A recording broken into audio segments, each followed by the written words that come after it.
meeting. So good evening, everyone, and welcome. I'm Darrell Green, the Superintendent of the Red Clay Consolidated School District. And on behalf of the school board, this is a special kind of kickoff meeting to start the year. The board is thankful to have you come out this evening and grateful for those who are attending virtual as well. The July 7th, 2021 board meeting of the Red Clay Consolidated School District is called to order. It is 7 p.m. This meeting is being held both in person and electronically. On March 12th, 2020, Governor Carney issued a declaration of state of emergency for the state of Delaware due to a public health threat. The state of emergency allows public meetings of executive branch public bodies, including Board of Education, to be conducted electronically, either by means of telephone conference call or video conference or a combination thereof. We're holding this meeting as a hybrid meeting so that people can access this meeting both remotely via Zoom or in person here at Cab Calloway School of the Arts. Since the beginning of the state of emergency, we have had hybrid meetings and solely electronic meetings using Zoom. And we've learned something along the way with each meeting. This information regarding this meeting, including information on how to access the meeting in person and or electronically, was published on June 30th, 2021 on the Red Clay School District website under notices section. Individuals may participate in this meeting via either Zoom conferencing or in person here at CAB and may speak by completing the public comment form available and hearing that we have no public comment this evening. Those sheets should have been submitted at least a half hour prior to the start of the meeting. If electronic, in order to speak, you must have provided a completed Zoom name, first and last name on the public comment form. And again, that is a moot point since we have no public comment. As a courtesy to others and to prevent unnecessary disruption, and again, we ask that all devices be muted unless and until a person is recognized to speak. School board members appearing in person. Again, we all have all but one board member present this evening. Ms. Sabo is participating virtually. And so since school board members are both in person and remote via Zoom, in order to maximize the effectiveness and orderliness of this meeting, we will do the following. We'll have a roll call vote for each item to be voted on. Each board member should identify themselves prior to speaking, and that would only really apply to Ms. Sabo since everyone else is in person. And this meeting is being recorded. And at this time, I would ask that we stand for the Pledge of Allegiance. Pledge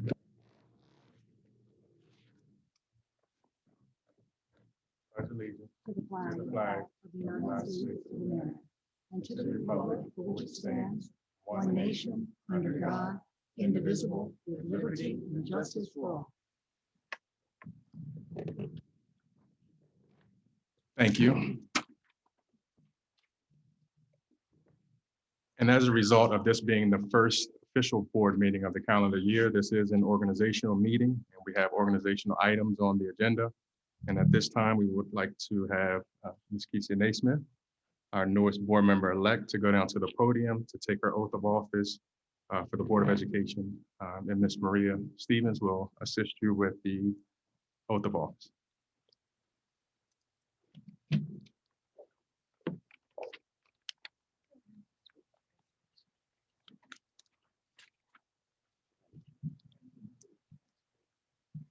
I do solemnly affirm that I will support the Constitution of the United States of America, the Constitution of the State of Delaware, and the laws of Delaware governing public education, and that I will faithfully discharge the duty of the office of school board member according to the best of my ability. And I do further solemnly affirm that I have not directly or indirectly paid, offered, or promised to pay, contributed or offered to, or promised to contribute any money or other valuable thing as consideration or reward for the giving or withholding a vote at the election at which I was elected to said office. So help me God.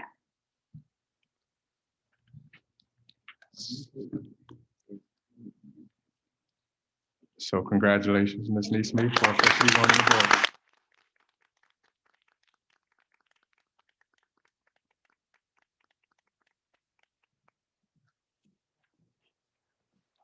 And as a part of the organizational meeting, and this is an annual meeting with the election of officers for a school board.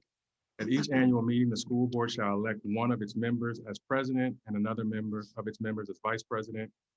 And in the absence of or disability of the president shall act in its stead. At this time, the floor will entertain nominations for president of the Red Clay Consolidated School Board of Education. Is there a nomination? I nominate Ms. Kesia Neesmith for president of the Red Clay Consolidated School District School Board. A motion has been made that Keisha Neesmith serve as the president of the Red Clay Consolidated School District Board of Education. Are there any other nominations? I would like to nominate Ms. Kathy Thompson to be president of the Red Clay Consolidated School District School Board.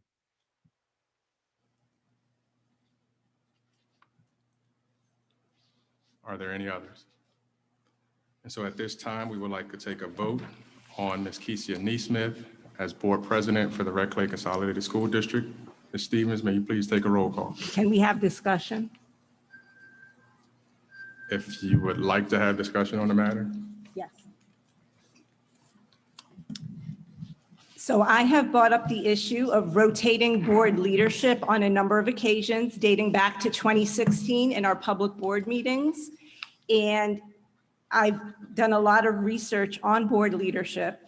If you read the book by Doug Eady entitled Extraordinary Board Leadership, and he's written 16 books on boards and board leadership, he says that regular board rotation ensures that all board members are given the opportunity to develop leadership skills.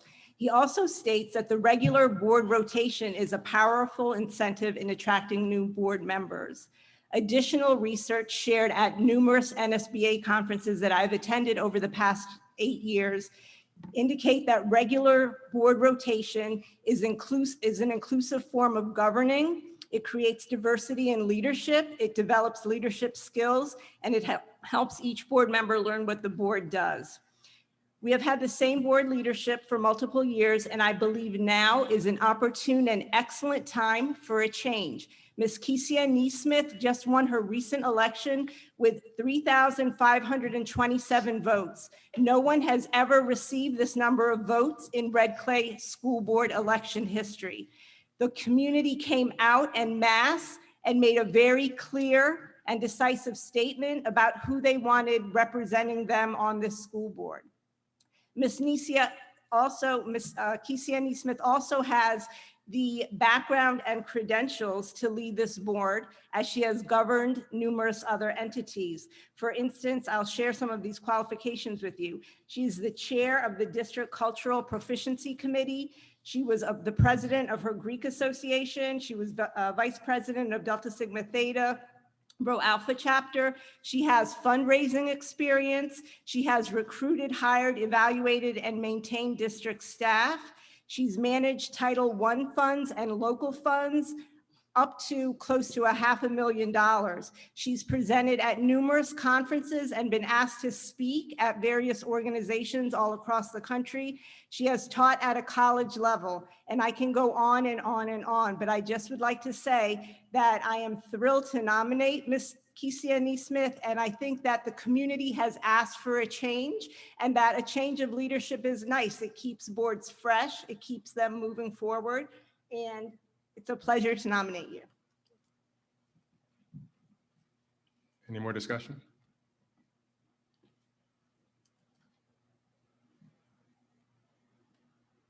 All right, a motion has been made that Kesia Neesmith as well as Ms. Thompson. So we have 2 nominations, and at this moment, we will take a vote on Ms. Neesmith serving as president for the Red Clay School District, president of the board. Ms. Stevens, may you please take a roll call?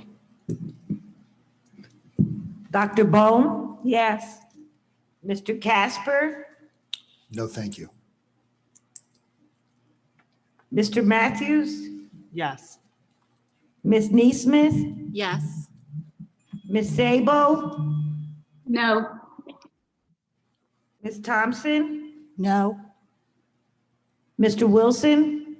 No. That's 4 noes, 3 yes, motion fails. A motion has been made that Ms. Kathy Thompson serve as president for the Red Clay Consolidated School District Board of Education. Is there any discussion? Ms. Stevens, please take a roll call. Dr. Bone, No. Mr. Casper, Yes. Mr. Matthews, No. Ms. Neesmith, No. Ms. Sabo, Yes. Ms. Sabo, Yes. Ms. Thompson, Yes. Mr. Wilson. Yes. 4 yes, 3 no, motion carries. At this time, the floor will entertain nominations for the Vice President of the Red Clay Consolidated School District Board of Education. Is there a nomination?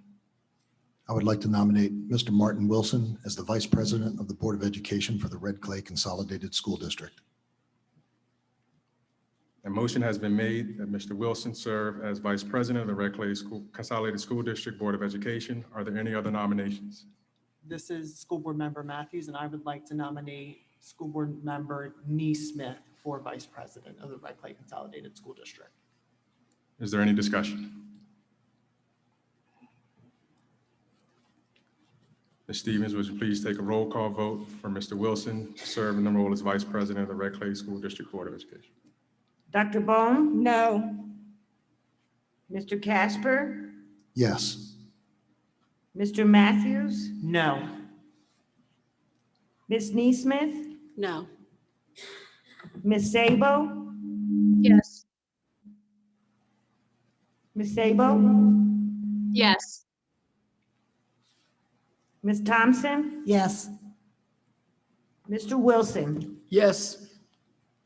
So that's 5 yes, 2 no's, motion carries. I think it was 4-3, Maria. I apologize, it's 4 yes, 3 no's, motion carries.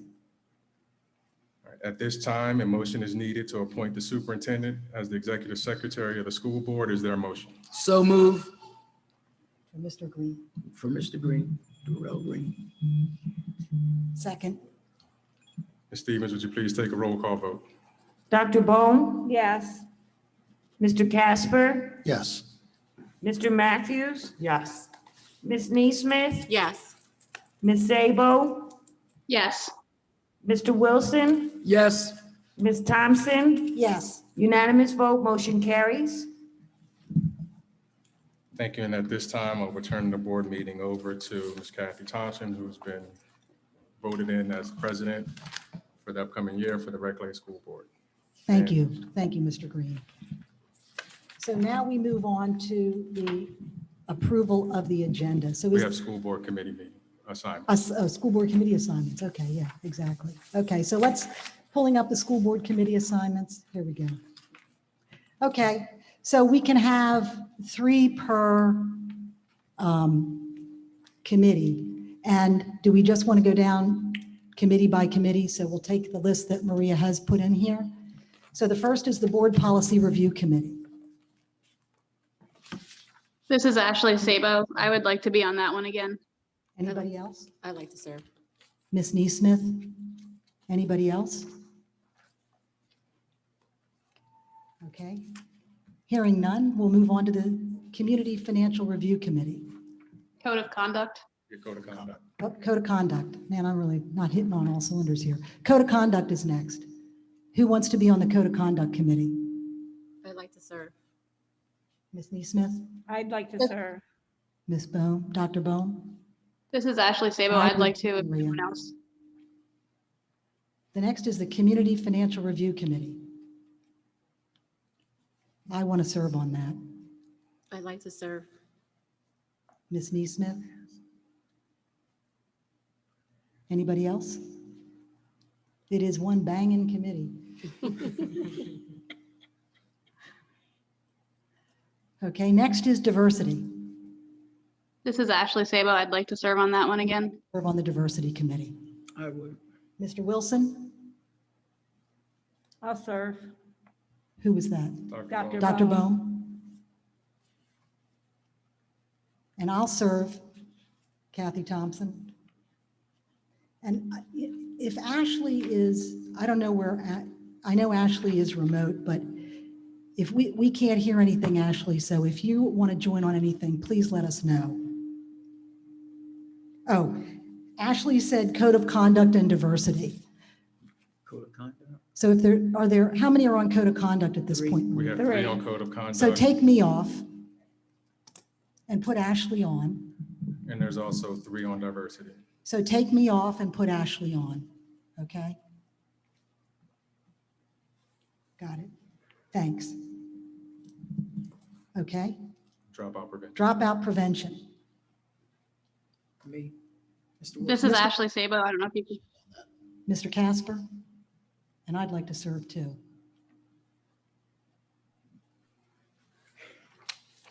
This Facilities, is Ashley. I would like to serve on the dropout. Committee. Mr. Matthews, Mr. Wilson. Mr. Wilson?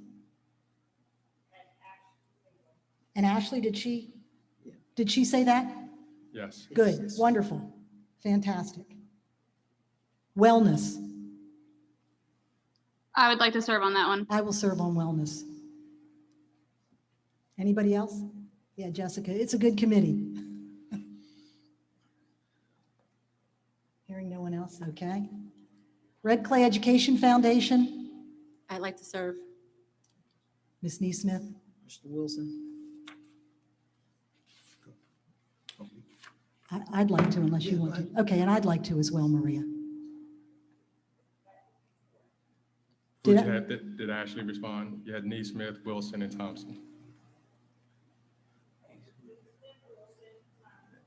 No, Cash, no, I'll defer. he deferred to Ms. Thompson.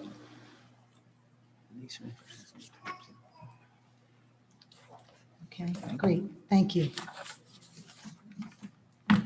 Okay, now we move on to approval of the agenda. So is there a motion to accept the agenda as presented?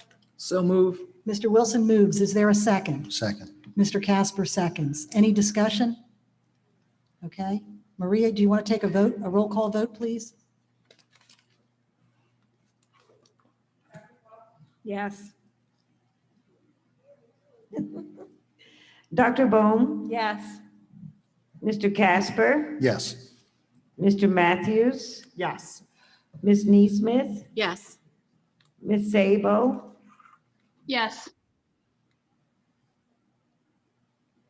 Mr. Wilson, Yes.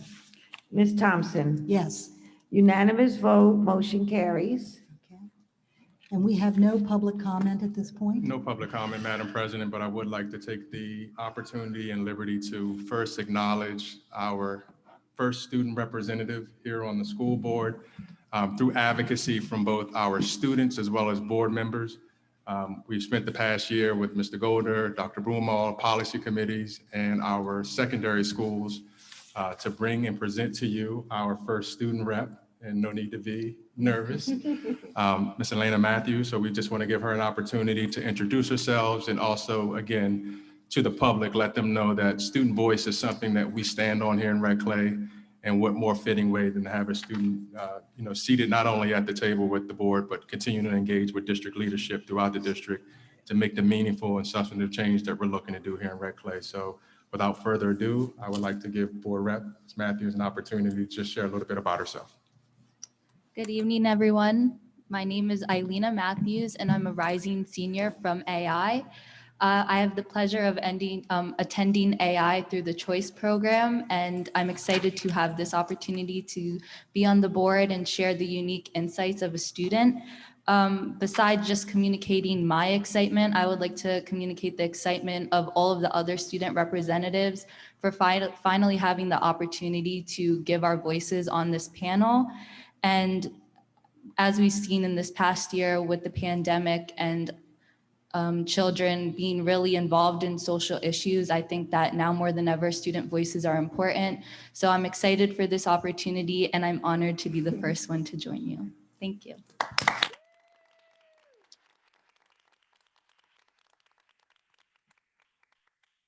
I don't believe Dr. Bond is in the audience, but we actually had the opportunity today to present to the University of Pennsylvania on our diversity, equity, and inclusion work. And a big part of that work that we're doing here in Red Clay, again, is advocating and promoting student voice. So we're excited to have student representatives on the board, and we're looking forward to engaging with our student body, again, to move our district forward. So welcome.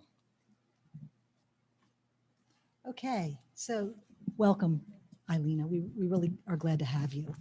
Okay, so now we move on to the action items. And the first is the tax rate with Ms. Flore. Welcome.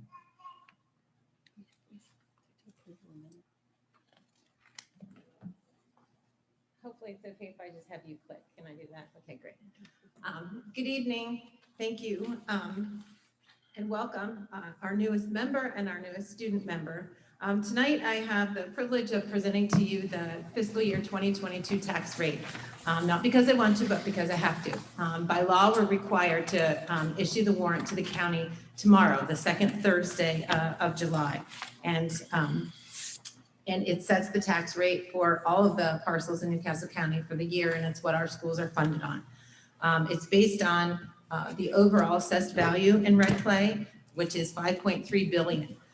That increased by only 0.18% over last year. The tax rate or the assessed value of property, because of the way assessments are done currently, doesn't increase very much because there's no regular process for reassessment. The good news, 0.18 sounds very small, but it's at least positive. In years past, we've seen a negative assessed value, or we've seen it decrease because of appeals. Particularly because of COVID and the state financial situation, there was a lot of legislative action, which I'll get to, but nothing was done in terms of looking at the formula. So many of the things that were in place continue to be in place, like the tax pool allocation factor, which is red clay's share from the formula, the equalization formula. So I have no changes to report there. I will say that one of the assumptions going into preparing the tax warrant is last year, because of COVID, because of difficulties that we believed families would have in terms of making their property tax payments, I increased the delinquency rate in the budget last year to 2%. Fortunately, the good news is that we exceeded revenues. And so in this tax warrant, it doesn't assume that 2%, it goes back down to a 1% delinquency rate. And there was a tax amnesty that was passed by Newcastle County. So their collection rate was very successful this year with that amnesty program. The other thing I will say as part of the budget, there's a lot of discussion about what's going on with federal funds. This budget is supported by temporary one-time, significant temporary one-time fiscal support, which is great. And we'll talk about that, but it does create sustainability issues in out years because you don't want to build temporary money into a permanent budget source. So this tax rate also includes assumptions related to that. It's the next one, thank you.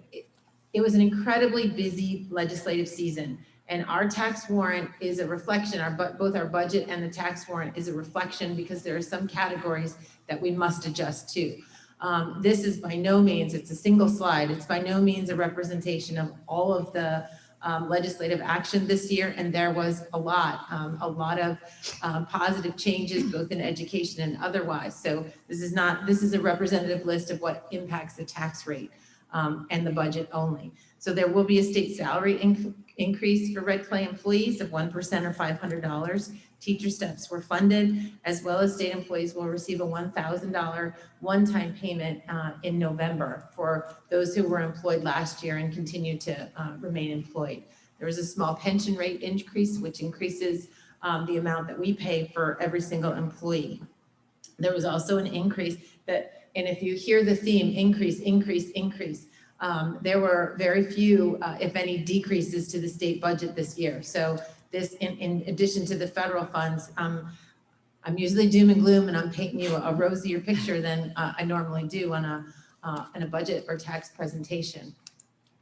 But opportunity funding was also increased this year at the state level, which is for our EL, our English learner students, and our students in poverty significantly, and it's part of the settlement from the ACLU lawsuit and will be phased in over 3 years, but already we're seeing a significant increase from the state budget targeted to students in need. K-3, we've talked about this for a long time. This was something that Representative Williams championed for a long time, and that is K-3 basic special education.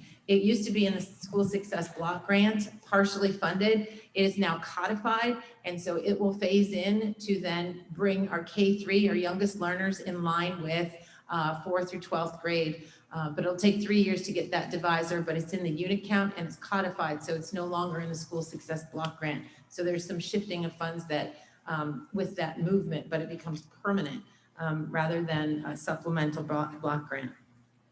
And then we'll certainly talk about a budget is a projection, and one of the things we saw most impact Red Clay last year was a significant reduction in the number of students. That increases our funding, that increases all of the streams coming to us because our funding from the state is based on the number of students we have. And last year from COVID, and there's a whole bunch of different reasons, whether or not, families kept students home if they were eligible for kindergarten, and they kept them home an extra year, whether or not they found private school, and we did see an increase in homeschool as well. So all of this is based on a projection of unit growth. At the state level, the projection is 190 statewide. And I talked to Christine Bewley today, and we're already seeing some early indicators of an increase in our unit count. And so that is built into both the tax rate and the budget as well. In addition to that, HB 100, which funds mental health supports, was a huge legislative initiative that was passed in Dover, which is fantastic for meeting the needs of our students' mental health. 8 million, again, this is another phase in. Everything didn't happen all at once. So when the legislation is passed, it's phased in. The first year is $8 million. And so Red Clay will receive a portion of that directed to providing mental health supports. It's a ratio per student, but it's going to be a block grant the first year. And then, of course, we have $63 million in federal, they call it ARP, CARES, ESSER. There's lots of different names, but that's the elementary and secondary schools education relief fund. And so it's one-time funding, but we will be submitting our application to the Department of Education in August. But it does work in collaboration with the operating budget. It's a supplement to it rather than built in. But it's a significant part of the initiatives that we will have this year in terms of safe return to school, learning loss recovery, and moving everybody from our youngest to all the way to our 21-year-olds in the Meadowood program forward. The other legislation to note regarding funding, there was $10 million for the Reading Consortium, and there was also Newcastle County passed a resolution, which is big. They put $26 million aside to perform reassessment. The target year is 2024, and there was a resolution with their intent not to just perform reassessment on properties, but to do it ongoing on a 5-year rolling basis. Okay, so this is the meat of the presentation, and the big news is that the tax rate for the first time in a long time, well, 2 years, but the first time in a long time, I'm recommending a reduction. It's a penny, but it is a reduction, and it's a result of, I'll go through each category, but it's really a result of balances that we have, changes. I told you about a number of the programs that, like K-3, that moved into the unit count, and so it would no longer be eligible under the match tax. But the long and the short is the recommendation is 1 cent. For current expense, that's next one. For current expense, there's no change. This is the one that's set by referenda, and there was no referendum last year. We're in discussions now about what we will need in the future, particularly because the FY22 preliminary budget, for the first time in a number of years, the expenditures exceed revenues. That's the point where you know that you need to go, because we have the sufficient balance, but that balance will only last you for so long. So that will be part of our ongoing conversations for planning the out years. But there is no referendum this year or for this budget year. So no change in current expense. The next one is debt service. Debt service is based on capital improvement projects that are approved by the voters.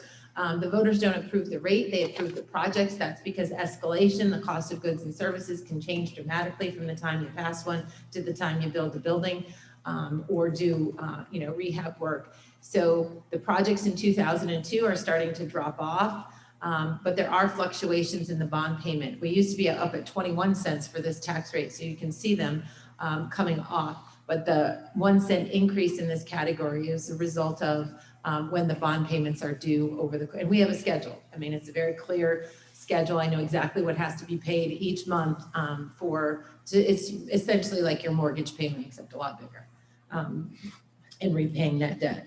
So that's 1 cent increase is the recommendation. MCI match.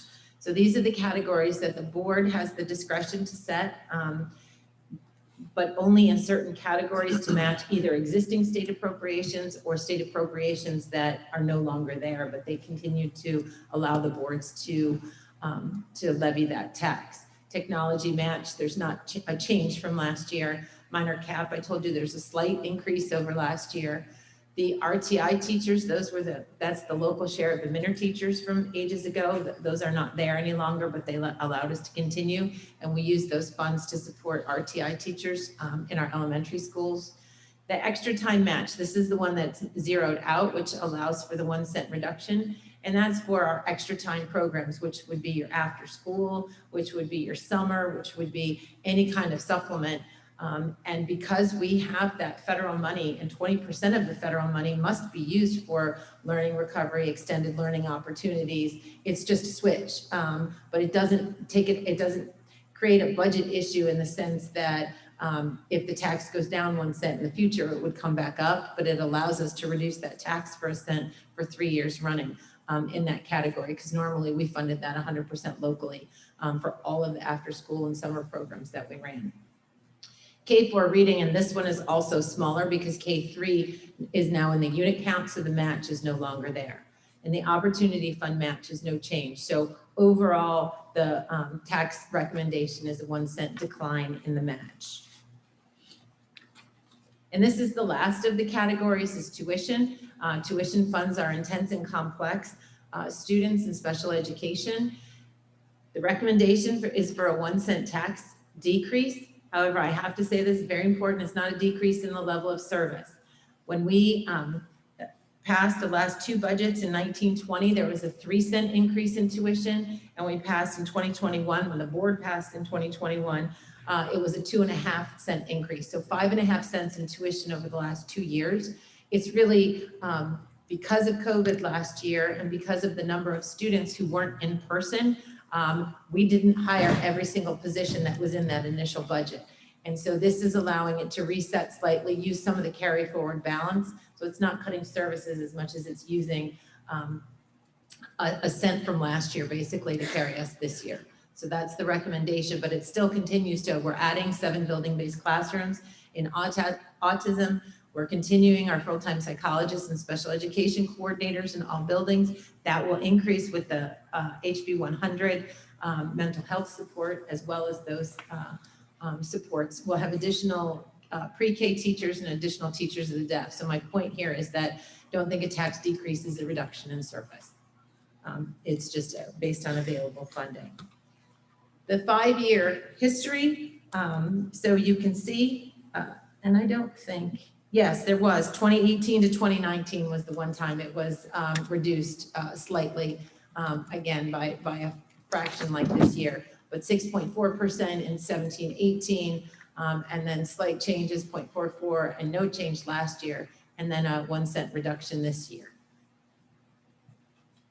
The next one just shows you the overall percentage. Current expenses by far the largest. It's what funds the operating budget, and debt service and match tax are a much smaller percentage. The reason in this case, this chart is telling in that the 1 cent change doesn't, even though it's coming down, it doesn't change the percentage from last year. So this chart looked virtually the same last year, even though some of those went up or down by 1 cent. That is the tax rate recommendation for next steps. We reviewed it last night at the very exciting CFRC meeting. Upon approval, it'll be delivered to the county tomorrow. They're anxiously waiting for it, and they will prepare and send out the bills. The county sends the bills together, both county and school district taxes. We'll wait until October, November, when the tax payments are made, to know the impact of and then wait for the impact of September 30th to truly know what our funding from the state will be. Though those other categories I told you about are guaranteed. Our unit count is the majority of our funding, and that is based on our enrollment. But we're seeing good signs already about our own recovery and return to in-person learning. I'll present the budget shortly, because this one is due tomorrow, it doesn't have the typical read 1 month, vote next month, but I'll present the budget tonight and then you'll get to vote on that next month. So that one has a little bit more breathing room. And then we'll continue the work of the reopening work groups and action plans. We'll submit our CARES application. We have tentatively a funding workshop discussion with the board coming later in the summer. And then we'll start the cycle all over again. So it is the recommendation that the Red Clay Board of Education approve the FY 2022 tax rate as submitted. Is there a motion? So So moved. So Ms. Neesmith, I believe, moved. Mr. Casper. Mr. Casper, seconds. Second. Okay. Is there any discussion? I'd just like to say thank you for going over that information. It was well done, and to be able to kind of keep things kind of even at this point and actually go down is excellent work. Thank you. Thank you for coming in. It made this presentation shorter, but I was able to give you a lot of background. I appreciate you doing that early. Thank you. And we had a full discussion last night at the CFRC. Jill, of course, did her usual wonderful presentation, graciously and patiently answered all questions provided, and is a fantastic steward of our district funds. So thank you, Jill. Any other discussion? If not, Maria, we'll take a roll call vote, please. Dr. Bone, Yes. Mr. Casper, Yes. Mr. Matthews, Yes. Ms. Neesmith, Yes. Ms. Sabo, Yes.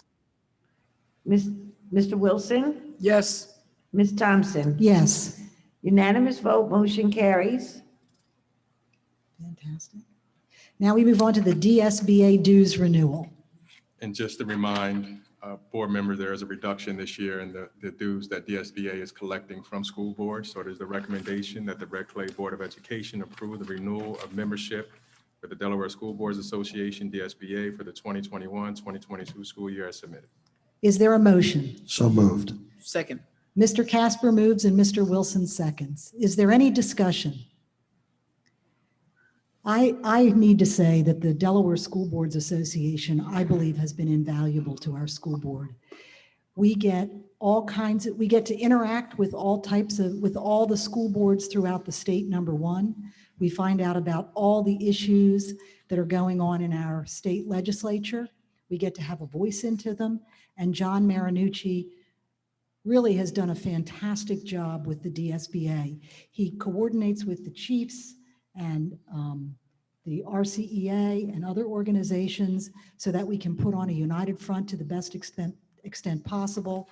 And I can't say enough in support of the DSBA and its value to Red Clay. I'll just second what you just said. I'm honored to be able to sit as the second vice president of the DSBA, and John does a fantastic job. And as Mr. Green alluded, our reduction this year in dues is almost $3,000 reduction, and it's just due to the stewardship that Dr. Marinucci has done. And really, you know, for the first time in many years, there's a reserve fund now. And his advocacy on behalf of the school boards, the school districts, the students, and it's just second to none. So he is in touch with legislature, the General Assembly. He meets with them regularly and he keeps all the boards updated with every step of the way as legislation that is relevant to education as it's coming down the pike. We're the first to know about it. So I can't say enough about the SBA. It's a great organization.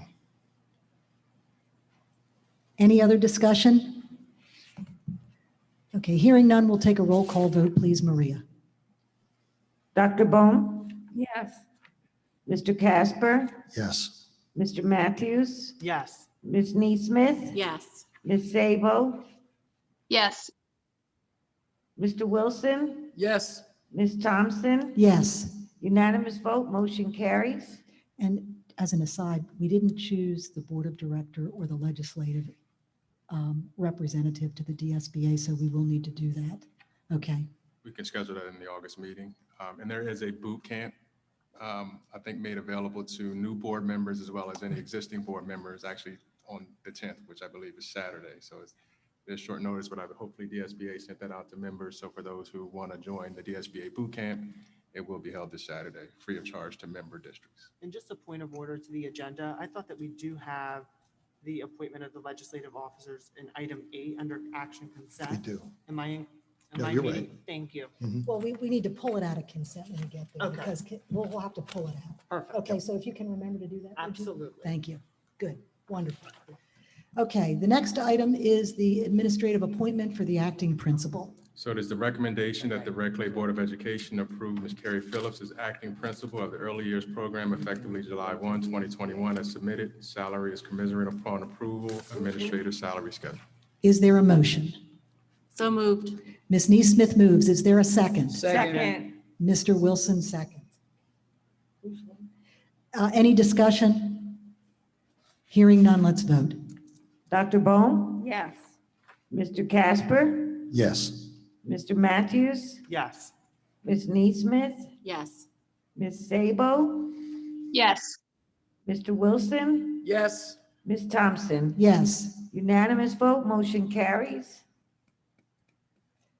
Okay, another administrative appointment for an acting assistant principal. It is a recommendation that the Red Clay Board of Education approve Ms. Helena Brady as acting assistant principal of the early years program effectively July 1, 2021 as submitted. Again, salary is commensurate upon approval of the administrative salary schedule. Is there a motion? So moved. Mr. Casper moves. Is there a second? Second. Mr. Matthews seconds. Any discussion? Hearing none, we'll take a roll call vote, please, Maria. Dr. Bone, Yes. Mr. Casper, Yes. Mr. Matthews, Yes. Ms. Neesmith, Yes. Ms. Sabo, Yes. Mr. Wilson, Yes. Ms. Thompson. Yes. 6 yes, 1 no, motion carries. Congratulations. And Who voted no? I think Adriana said yes, but it sounded, Did you say no or yes? I said yes. Okay. You did? Yes. I'm sorry, I thought I heard her That's say okay. that. it was a little, I thought it was a little. I heard it, but Okay, So it's unanimous. Congratulations. congratulations. Okay, yeah. The next is another administrative appointment. it is the recommendation that the Red Clay Board of Education approve Ms. Anne Marie Swift as acting principal of Forest Oak Elementary effective July 1, 2021 as submitted. Salary is commensurate with approved administrative salary schedule. Is there a motion? So move. Mr. Wilson moves. Is there a second? Dr. Bone. Mr. Matthews seconds. Is there any discussion? Hearing none, let's take a roll call vote, please, Maria. Dr. Bone, Yes. Mr. Casper, yes. Mr. Matthews, Yes. Ms. Neesmith, Yes. Ms. Sabo, Yes. Mr. Wilson, Yes. Ms. Thompson. Yes. Unanimous vote, motion carries. Congratulations. Another administrative appointment for an acting assistant principal. It is the recommendation that the Red Clay Board of Education approve Dr. Danye Woods as acting assistant principal at Richardson Park Elementary effective July 1, 2021 as submitted. Salary is commensurate with approved administrative salary schedule. Is there a motion? So moved. Dr. Bone moves. Is there a second? Second. Mr. Casper seconds. Any discussion? Okay, I was just going to say, I have known Dr. Woods way before she had doctor before her name, and that is, Richardson Park is very lucky to get her. Very. fantastic. Okay, let's take that vote. Make sure they get her. Dr. Bone, Yes. Mr. Casper, Absolutely, yes. Mr. Matthews, Yes. Ms. Neesmith, Yes. Ms. Sabo, Yes. Mr. Wilson, Yes. Ms. Thompson. Yes. Unanimous vote, motion carries. Congratulations. And I will just take a quick liberty. Dr. Woods, I believe you have your family here. And so I don't know if there were some flowers involved in this, so feel free to present the flowers. And Mr. Knight, if you don't mind, just getting a picture so that the family can share that moment. So congratulations. Congratulations.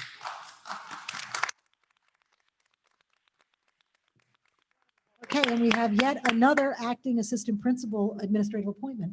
And so it is the recommendation that the Red Clay Board of Education approve Mr. Mark Bankerhoven as acting assistant principal at Skyline Middle School effectively July 1, 2021 as submitted. Salary is commensurate with the approved administrative salary schedule. Is there a motion? So moved. Mr. Wilson moves. Is there a second? Second. Mr. Casper seconds. Any discussion? Okay, hearing none, we'll take a vote, please, Maria. Dr. Bohm, Yes. Mr. Casper, Yes. Mr. Matthews, Yes. Ms. Neesmith, Yes. Ms. Sabo, Yes. Mr. Wilson, Yes. Ms. Thompson. Yes, Unanimous vote, motion carries. congratulations. Fantastic. And congratulations to everyone, again, based on operational needs and again, having our leaders who were just appointed either go through the leadership program or pipeline again. So we're excited to have them on board. And again, thank you to the board for supporting those recommendations. The next item is item H, administrative salary schedule. And Ms. Flora, if you want to come down just to maybe give some context, but it is the recommendation that the Red Clay Board of Education approve the administrative salary schedule as submitted. Is there a motion? So moved. That was Ms. Neesmith, okay. Was it Ashley? Oh, I thought I heard the Ms. Neesmith, okay. Is there a second? second. Mr. Casper seconds. Okay, thank you. We're here, we're So ready to our hear you. non-union groups, which are the administrators and bus drivers, are the last. As you may recall, the board approved, and for a new member, you may not recall, the board over the last year, HR has done a fantastic job working with the collective bargaining units to reach agreements. And in fact, there's two date corrections for the teachers and the paras, but those agreements were reached. And the administrators and the bus drivers are the last as non-union, which is typical for them.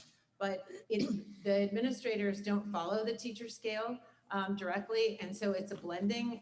The state gave a 1% on the state side. The local bargaining contracts were either a portion of a cent or a dollar in the case of custodians, or a percentage of 2%. So this is a blending of the 2% and the 1%, and so it's a recommendation. And it also includes the same one-time supplement that was provided for FY21, which actually you'll hear in the budget hit on July 2nd for those groups who you already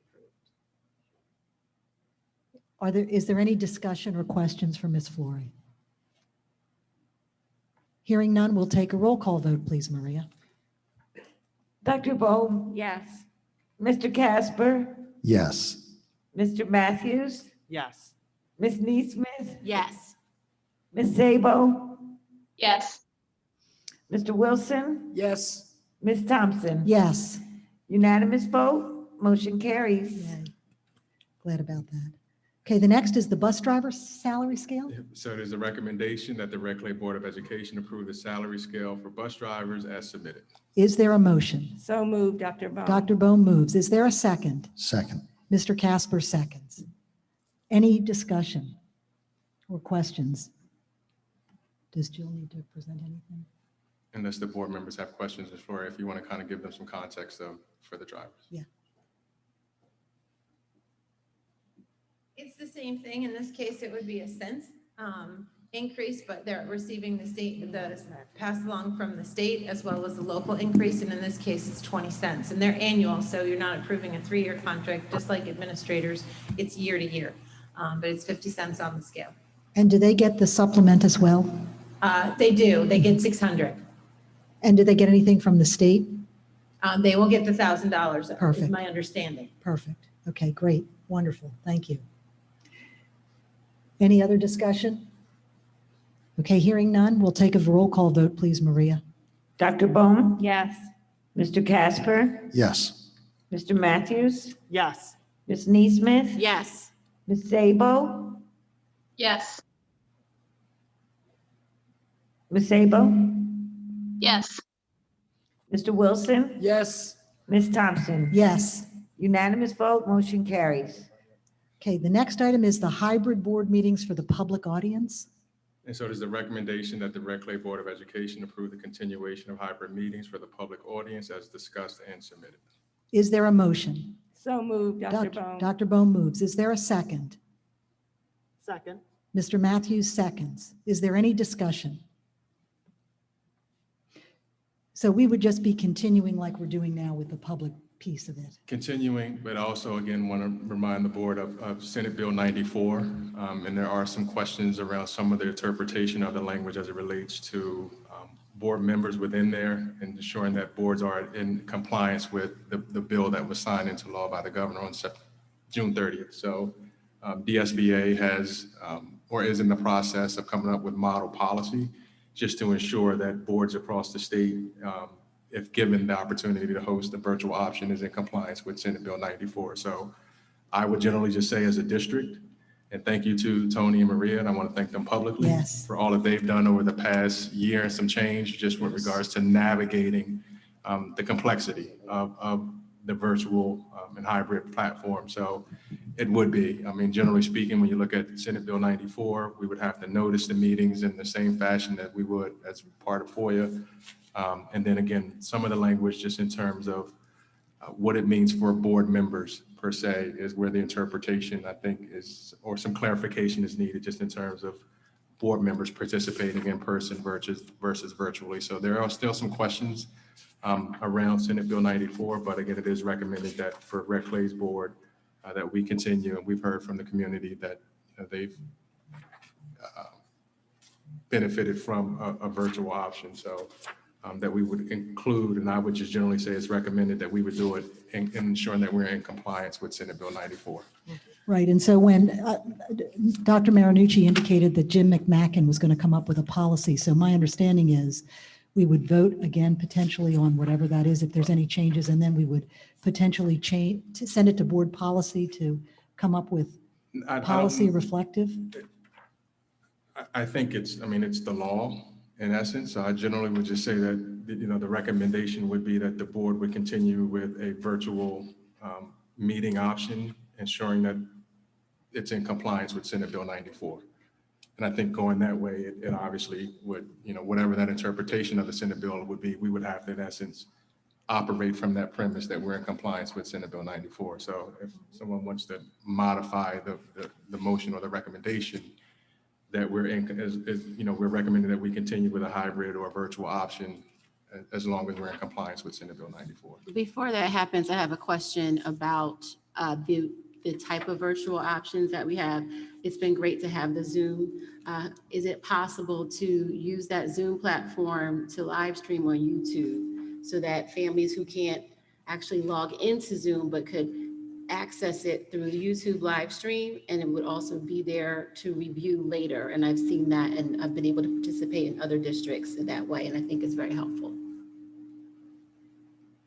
And I can't speak to the technology or infrastructure and or backbone. So while I would say, yes, we want our community to have as much access as possible, I don't want to commit technology to something that would be maybe a challenge to deliver on. But again, I think virtual, as long as we would offer them a virtual option, I mean, we can discuss what kind of mode or platform that would be on.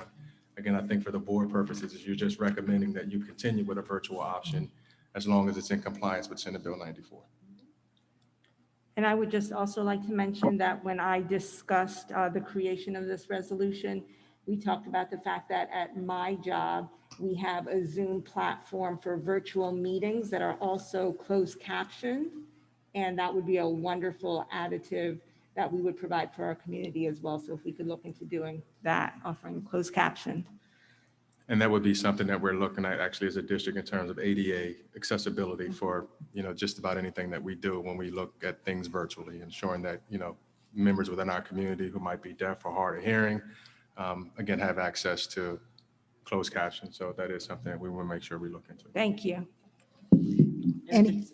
If it's any helpful, I mean, I run a number, probably more Zoom meetings than I care to run, but it's just a simple functionality in Zoom in the settings where you just have to turn it on. And to help accommodate and meet the needs for those who are hard of hearing or those individuals who are deaf. So simple accommodation just goes such a long way. So great point, Dr. Bowman, bringing that up.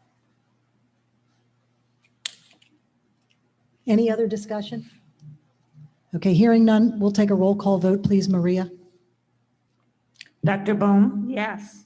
Mr. Casper, Yes. Mr. Matthews, Yes. Ms. Neesmith, Yes. Ms. Sabo, Yes. Mr. Wilson, Yes. Ms. Thompson. Yes. Unanimous vote, motion carries. Okay, now we go to the teacher contract amendment. And so there was needed an amendment of the date for the contract that you approved last month that was ratified by RCEA. So it's a recommendation that the Red Clay Board of Education approve the negotiated agreement for the Red Clay Education Association effective September 1st, 2020 through August 31st, 2023 as submitted. And just to note, Mr. Matthews has left the room and I am going to abstain.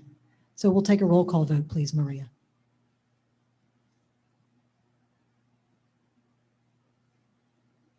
Do we have a motion? We need a motion. Oh, a motion, excuse me. Is there a motion? So moved. Mr. Casper moves. Is there a second? Second. There you go. Ms. Neesmith Neesmith. seconds. Yes. Dr. Bohm, Yes. Mr. Casper, Yes. Ms. Neesmith, Yes. Ms. Sabo, Yes. Mr. Wilson, Yes. Ms. Thompson. Abstain. So that's 5 yes, 2 abstain, motion carries. And now we move to the paraprofessional contract amendment, and we may want to tell Mr. Matthews that he can come back in. Where do you go? Is he- And so while Ms. Stevens retrieves Mr. Matthews, it is recommended that the Red Clay Board of Education approve the negotiated agreement for the Red Clay Paraprofessional Association effective September 1st, 2020 through August 31st, 2024 as submitted. Is there a motion? So moved. Mr. Casper moves. Is there a second? Second. Mr. Wilson seconds. Any discussion? Ms. who's second? Who's Okay. second, Kathy? Mr. Wilson? Dr. Bohm, Yes. Mr. Casper, Yes. Mr. Matthews, Yes. Ms. Neesmith, Yes. Ms. Sabo, Yes. Mr. Wilson, Yes. Ms. Thompson. Yes. 6 yes, 1 no, motion carries. Who was the no? Who's the no, Ms. Stevens? Was it another no? Dr. No. Bohm? Why do you keep saying I'm saying no all the time? No, I'm sorry. I'm the no girl. I'm the bold one, right? Okay, it's unanimous, motion carries. Okay, do we want to, I know I'm jumping a little bit, but do we want to pull one item out of the consent Well, just, I agenda? would approve the minutes first because that's your next. Okay, so approve them and then pull it? Yep. Okay. Is there a motion to accept the June 16, 2021 executive session minutes? So moved. Dr. Bohm moves. Is there a second? Second. Mr. Casper seconds. Any discussion? We'll take a vote, please, Maria. Dr. Bohm, Yes. She said yes, Maria.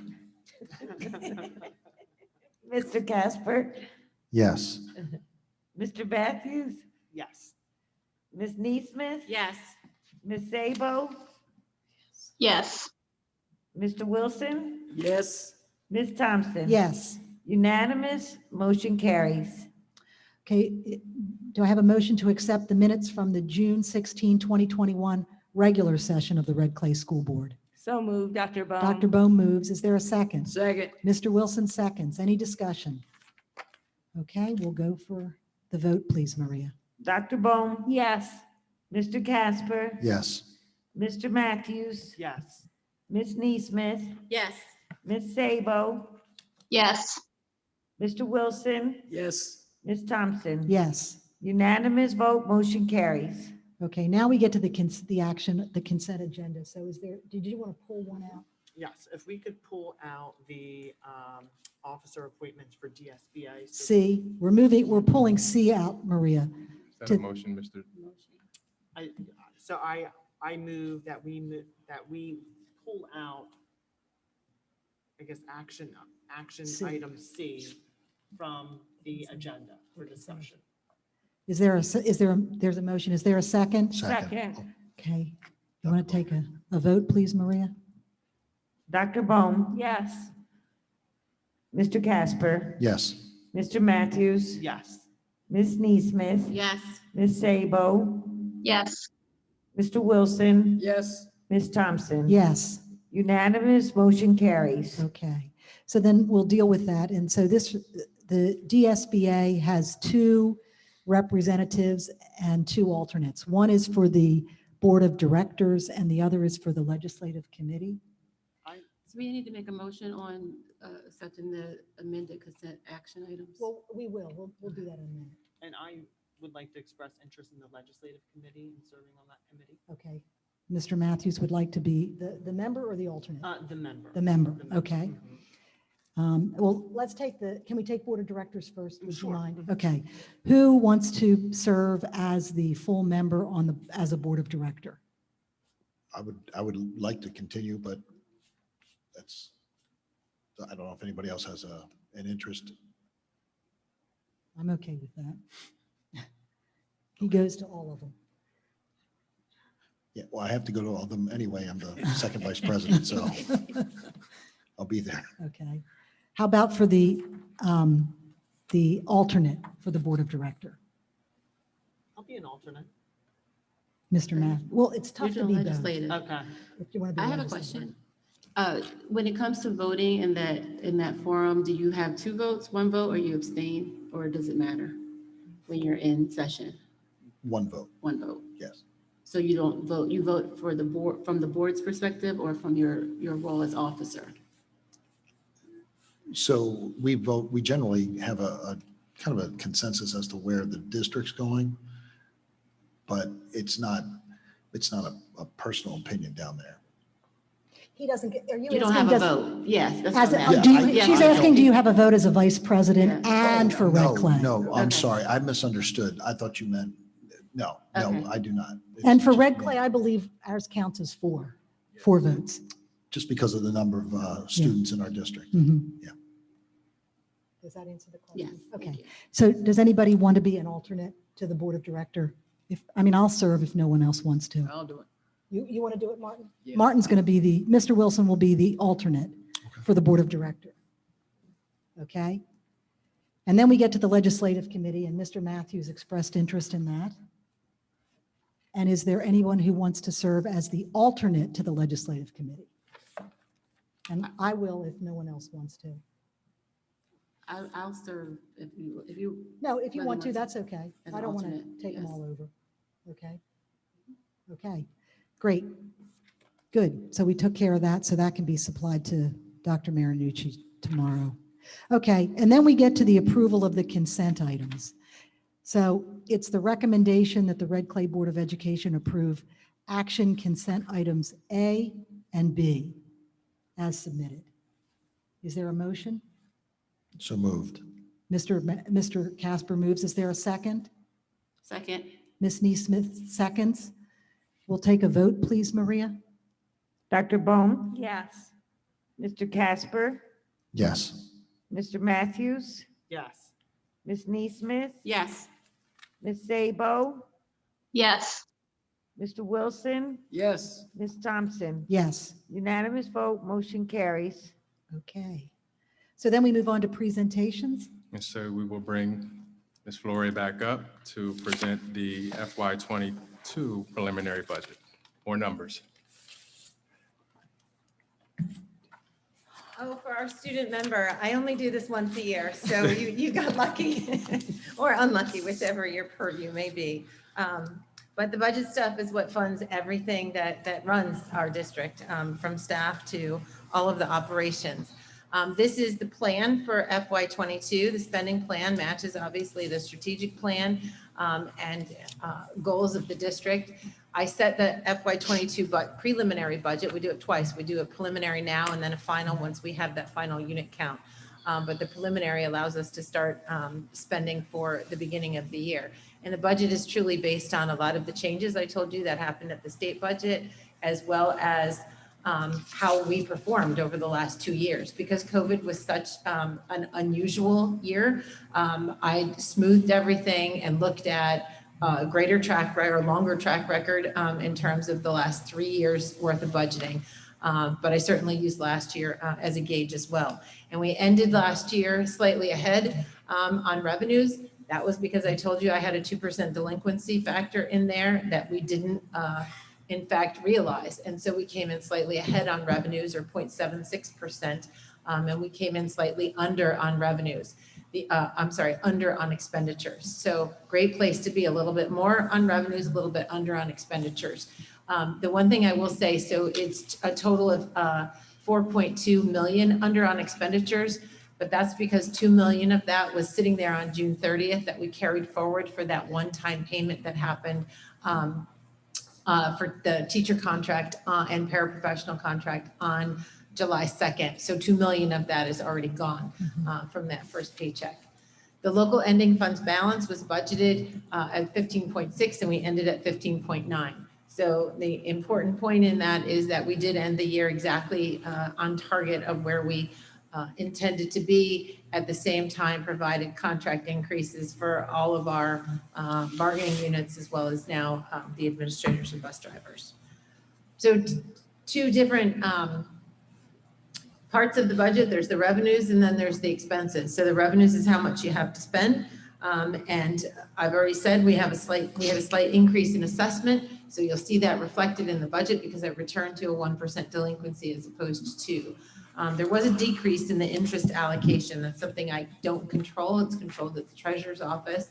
Our balance didn't change. So frustrating that the interest allocation from the state did. But we did get lots of other funding from the state. Choice income increases. So you may remember Ms. Dooley's presentation back during February on choice numbers. It's hard to believe we're here now versus what we were in February. In February, our choice numbers were dramatically down because people weren't vaccinated at that point. People were very uncertain about what school would look like for the current year, let alone next year. And so for obvious reasons, we saw fewer choice applications and fewer movement of students. And so this doesn't reflect that because that was set in February for this upcoming year. That's the timeline. But this reflects when we give salary increases, there's an inflationary adjustment built in. So our choice and charter payments have to go up. And those are for those who kind of rolled over in the existing choice program or charter school program. There was a reduction in the extra time match based on the federal funding allocation. I talked about that already. That was that match. That will now, for extra time, that will now fund out of the federal funds, as well as the reduction in K-3, not reducing it, but moving it from one pot to another because they moved the school success block grant into the unit count. Our needs-based funding based on projection is expected to grow. And so you'll see that. And the revenue side will earn more from the state, and you'll see it on the expenditure side. And that is in anticipation of a higher number of students.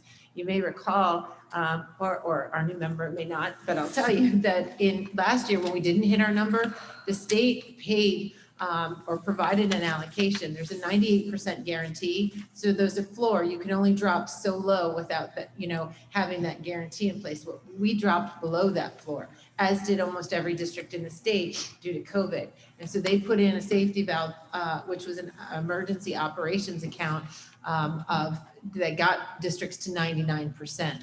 So this is kind of taken that, what was funded out of the 99% guarantee and moved back into the unit count. So a lot of monetary changes in terms of buckets of where things are funded, pre-COVID, during COVID, and then post-COVID. There's a reserve allocation again of that 2 million that I said for the payment that happened on July 2nd. Division 1, 2, and 3, that's the reflection of the unit count increases. We also have a significant opportunity grant increase due to the state settlement in that area, as well as additional funding for HB 100. I know it's a little bit repetitive, but you certainly want the budget to reflect the tax information I just gave you. So those two are similar. The state give back, this is important because all of this additional funding, there's still a cut built in there, but that cut goes back in time. And when they took the cut, they gave districts the discretion of where to take it from. And so it's messy to try and now permanently take that out of the budget because it's all, every district has it in all different pots. And so that state give back goes back to 2016, but it remains in the budget.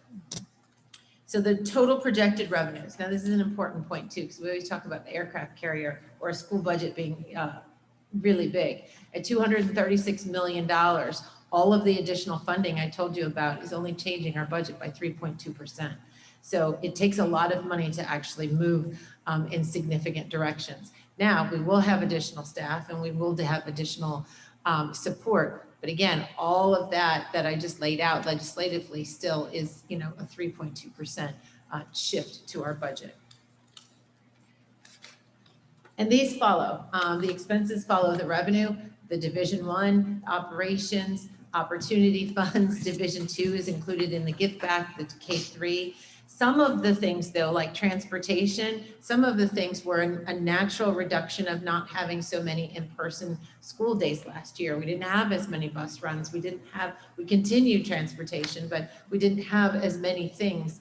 And so it's the returning in the FY22 budget to kind of that pre-COVID level of in-school support. The local salary increases in there. We increased for substitute teachers. Obviously, we'll have more in the building, and both the teachers and the students. And then that increase in contingency for the one-time salary reserve, and then a reduction in the strategic plan due to having all of the federal funds. So we'll maintain those state reductions in the appropriations and the gift back. And so these come to 3.5%. Slightly more than the revenues, but that's because I carried that one payment into this year. So the revenue was actually in 21, whereas the expense is in 22. So all of those reflected in the expenditure side is a 3.5% shift in recommended expenditures. The next one is just the grand total of all of the numbers. And really the highlight is, or the cell that I would point to is in saying this is the first budget in quite a number of years. Our last operating referendum was in 2015. So it's been a long time, but this is the first budget that we have a projected operating deficit. Now, if we don't spend the contingency, if we have carry forward balances, we may inch that closer to zero or even, but it means that we're getting very, very close to that tipping point of your expenditures exceeding the revenues. And it's simply based on math. It's based on our revenues, our property taxes, I told you at the very beginning, went up by only 0.17%, but we just gave a 2% raise. So those two just don't match. And after time, you can only do that so many times without it kind of jumping over that curve. And this is just a picture summary of where all of the money goes. And 76% of our budget is in direct salaries. 80% really, if you count, 76 is just in the state local split, but many salaries are included in whether or not it's curriculum or whether or not it's special education. So all of those other buckets also include salaries. So we are a very people-centered organization and business, and we over 80% of our budget is in people. Then the last one just shows you of the people, who are they? So 63% of the budget of the salary budget is for teachers, and you can see the remainder, but 78%, if you add it all together, is classroom-based. Whether or not that's paraprofessional, whether or not that's the teacher, counselor, but is classroom student-based. The next one is the federal budget for 22, and I would point to, there's slight decrease in kind of the entitlements, the regular Title I, Title II, Title IV entitlements, but those lines on the bottom are the significant ones because that's the CARES money or the ESSER money, the one-time federal relief. And Dr. Celestin and I just received emails today that there's another allocation in Title I, and that's going to be over $1.1 million. So we'll add that to this column for relief. And so that is the plan we're working on, and it's tremendous opportunities, but it's also a challenge, a great challenge, because you can't build it into an operating budget and survive when it's gone. And so planning for that is tricky. And so it's doing the things responsibly. And we've done it before. Race to the Top was the best example. But when things go away, you have to prepare. And so I'm preparing you now and early that this is great, but it is painful when it's gone. It always is. And we've done this now several times over, the different relief plans. And so we'll use it the best we can. We'll present the plan to the board and have discussions about that. But for all of the support, we also have to be smart about it. Could I ask a question on that, Jill? Uh-huh. The 1.1 million, that's relief money for Title I? It's Title, IDEA. it's Title IDE. I, I'm sorry, it's IDEA. It's not even on this chart because I got it at 4 o'clock tonight. And so yes, it's for IDEA, and it's another America Recovery Plan Okay, supplement. that's what I wanted to find out. Yep. Okay, thank you. So this just presents all of the funds. I gave you the operating budget, but this is all of them. From the operating budget, there's a match tax, debt service, tuition, the federal programs, and then our nutrition department has a budget. So all told, over $313 million funds Red Clay School District. But did you know that? Now you do. And it's the same action steps as the tax rate. August 18th will be board action because you get a month to stew on this one. And then we will have our ESSER submission in August. They will send out the tax bills and we'll monitor the fall receipts. We'll look very closely at the September 30th unit count. Obviously, we look at that unit count starting in July every day in preparation for back to school. And then welcome to the Financial Review Committee. We'll meet monthly and continue to monitor that. And then you won't hear from me again, but for the ESSER August conversation until December, when the final budget comes after all of those numbers are in. And then the governor makes the new budget in January and we start all over again. Any other questions for Ms. Flore? Yes, I did have a few questions. Can you talk to us a little bit about the board budget? No, I've asked you to talk to us about that before. The board budget, the largest expenditure item in there is the School Board Association. And then it's smaller than most department budgets, but it's different. It could be sometimes for equipment like the iPads or laptops, replacement, those kinds of things. There's different things that happen for the board meeting. I think at one point I sent you a breakdown of everything that was in it at that time, and I can do that again. Okay, can you talk to us a little bit about the budget from last year? Did we fully spend our budget? I have that here. It was close. I don't think there was a significant carry forward, but let me see, I have it right here.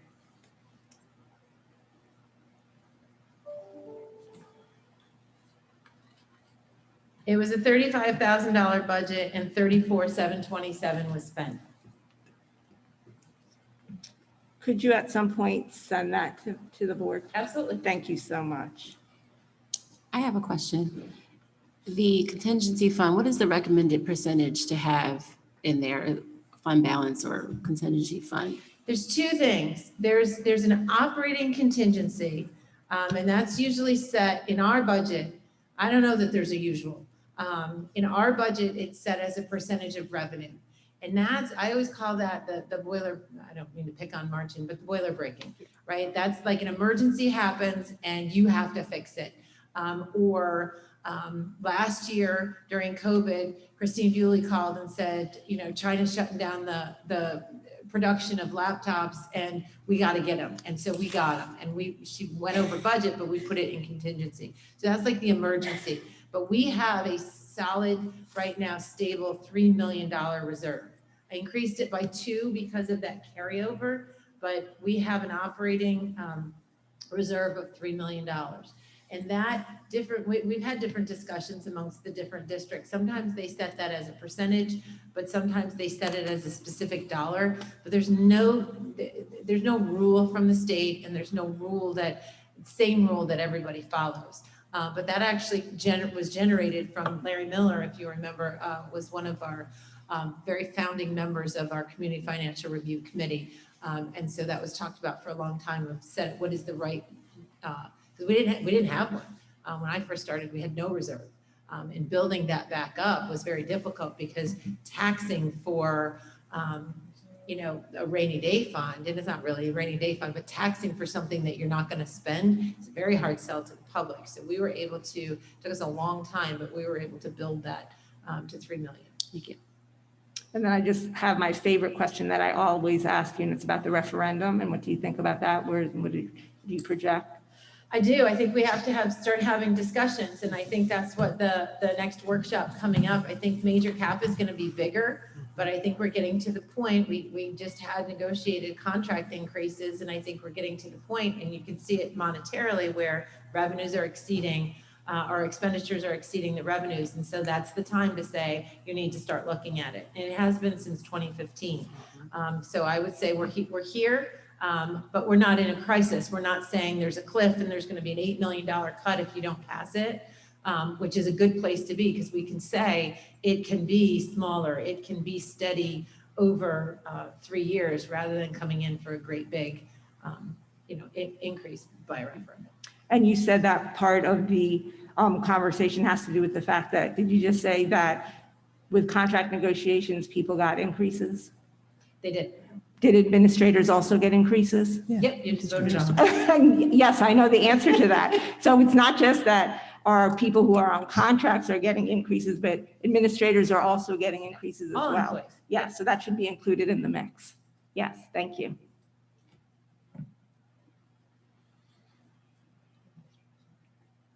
Okay, any other questions? Okay, I know we're going to be voting on this next month. Yep, so Thank thank you. you. Thank you, Jill. Thank you very Thank much. And thank you for sitting through 2 budget presentations. I appreciate it greatly. We appreciate all you do, Jill, so thank you.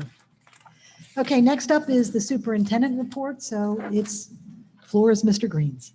Thank you, Madam President, members of the board, again, guests who are both in person and those who are online. I will be brief in my presentation tonight because there was a short window between last month's board meeting and this month's board meeting.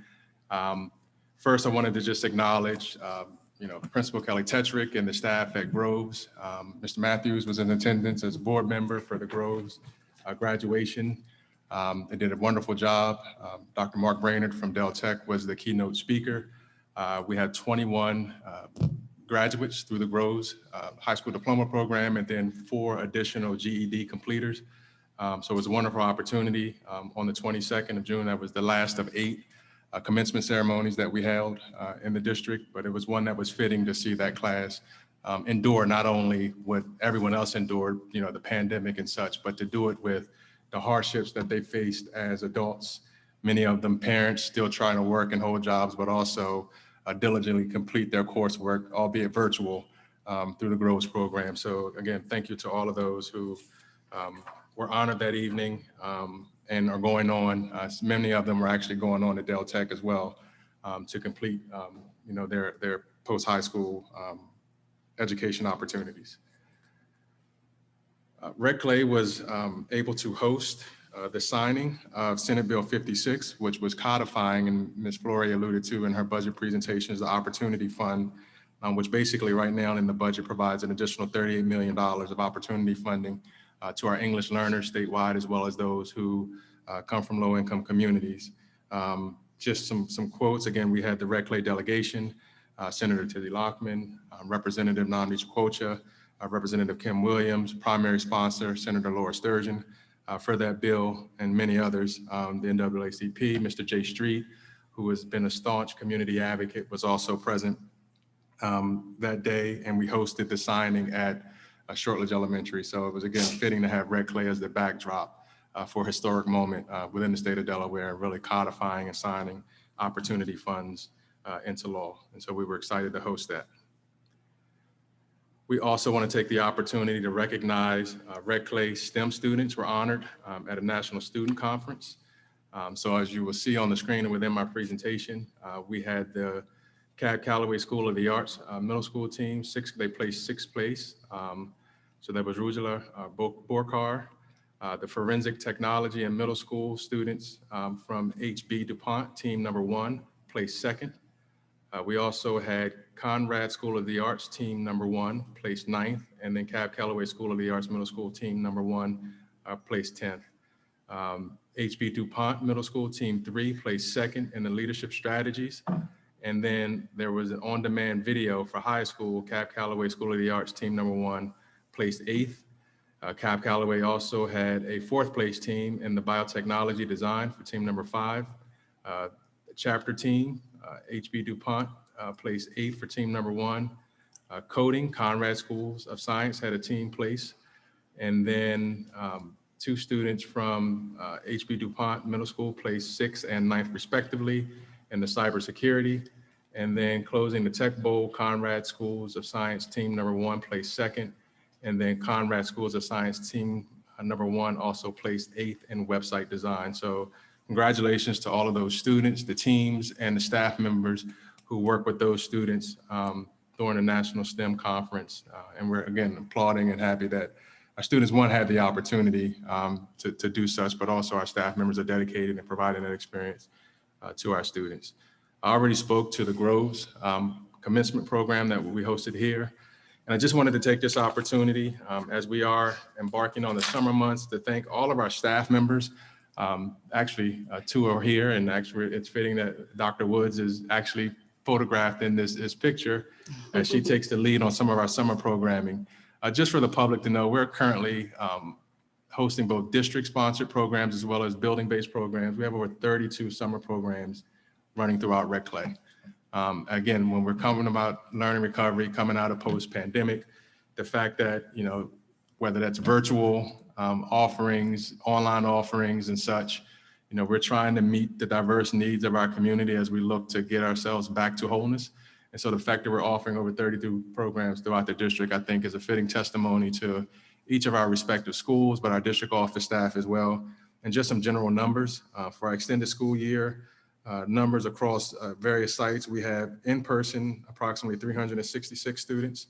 An additional 102 are remote, and that's for elementary. In our secondary, we have 117 in-person and an additional 77 remote, for a total of 483 in-person students for ESY programming.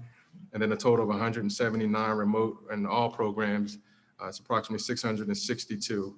For our summer online, in terms of registration, K-8, we had 1,064 students participate, K-8 for our online offerings. An additional 38 through 9th through 12th grade for a total of 1,102. And then specific programs, we have a Freedom School at Warner and Shortledge where we have 22 students participating in that. Campus Connect is also at Warner Shortledge program being hosted at Warner. We have 66 students. Spring Into Learning with a partnership with Springboard, which is a reading program and a reading-based company. We have 100 students from Highlands and Lewis participating in that. Spring Into Learning at a secondary site at both Moat and supporting both Moat students and Park students. We have about 84 students. And then we still have our existing partnership with the FAME program and FAME Stimulate, change program, and that supports students at Brandywine Springs, Cook, Forest Oak, Heritage, Linden Hill, Marbrook, and North Star. We have a total of 281 students who are in that virtual program. And then credit recovery, our Wagner program, we have 180 students participating in credit recovery. And then we've also incorporated the state's high dose tutoring programs as well as resources into our summer programs with Reading Assist and the Zern Math resources. So that's just an opportunity to highlight, again, some of the summer programming that we currently have in place. Thank you to all of our building level administrators, our dedicated school staff who, again, had a long, trying year as it relates to COVID, but their willingness to continue to work throughout the summer, again, is a testament to the dedication of our staff throughout Red Clay. So thank you again to all our transportation department, school nutrition, custodial staff, and technology department, because again, technology in a traditional year would have been collected. But again, folks are still doing a wonderful job to support as much summer learning as we can possibly offer in the district. Fantastic. Next week, there will be I guess, a lifting of the executive order, the governor's orders. And so there's just been some updated guidance as it relates to that we received on July 1 pertaining to recommendations for districts and charter schools, private schools for the 2021-2022 school year. It's still kind of unclear in terms of what that ultimately will mean after the executive order is lifted. We're being told that we would at that point follow CDC guidelines. The physical distance has been reduced from 6 feet to 3 feet, but as a district, when we introduced in-person learning, we were already at that 3 feet. There is still a requirement, a federal law currently requiring masks on school buses, and social distancing should be maintained when possible. So again, this is just being incorporated to let the community know that as we continue to work on planning for 2021-2022 school year, with the lifting of the executive order, we're still anticipating additional guidance, but this is the latest guidance that's been included in my report that we received from the state as of July 1. And moving from there, just wanted to provide, and we're going to have Jessica Farron come from our school nutrition department to provide the board just with some updates from the wellness committee. And so at this point in time, I will turn it over to Ms. Farron. Okay, thank you, Mr. Green. Maria, I'll try to advance my own slides, but if I fail, just help me out. Good evening. It is my pleasure to bring these updates on behalf of the larger committee to the board. The wellness policy and plan is part of the larger fulfillment of the child nutrition regulations. It does require us to have a policy and sets forth sections within that policy that we need to cover in our plan. It also needs to be updated every 3 years. So this is part of that update. This update was really unlike any other previous update, thanks in large part to Dr. Celestin for getting a true multidisciplinary team together across the district of individuals from different departments and from different areas of wellness. And what this team had in common is that we all don't just do wellness, but it is part of our job. And because of that, we can see how often wellness does take a back seat to maybe more pressing matters at hand within a school district, but also how important it is. More concrete, direct objectives such as school grades and academic success often push wellness to the wayside. But what we also acknowledge as part of this multidisciplinary team is that we all agree that wellness really has to come first. We need well students before they can be the best learners that they can be. Unfortunately, wellness isn't as straightforward as telling kids to eat this, not that, telling them to be positive or just be happier. Wellness is really something that it's a behavior change.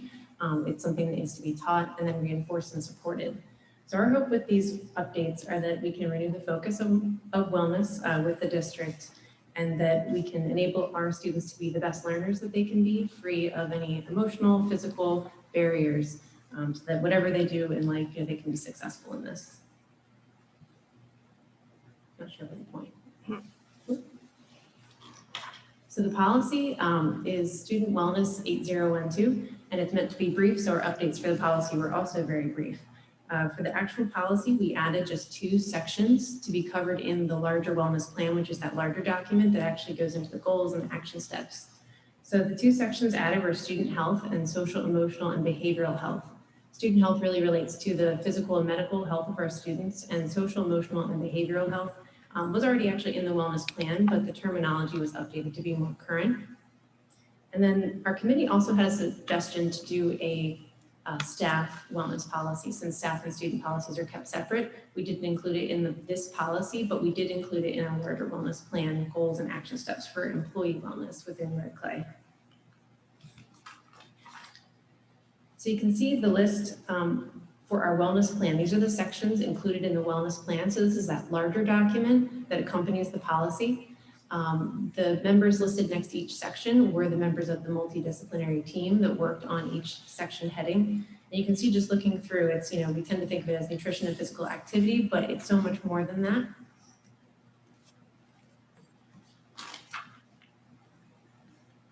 So updates to sections 1 through 5, these are our more traditional areas of wellness that we tend to think of when we think of our wellness plan. The updates to this section were more consolidation of goals to make them less redundant. Sometimes goals often we're getting at the same thing. So a consolidation of these goals to make them more clear, also more measurable, as well as looking through the resources and links and such to make sure that they were current and still usable.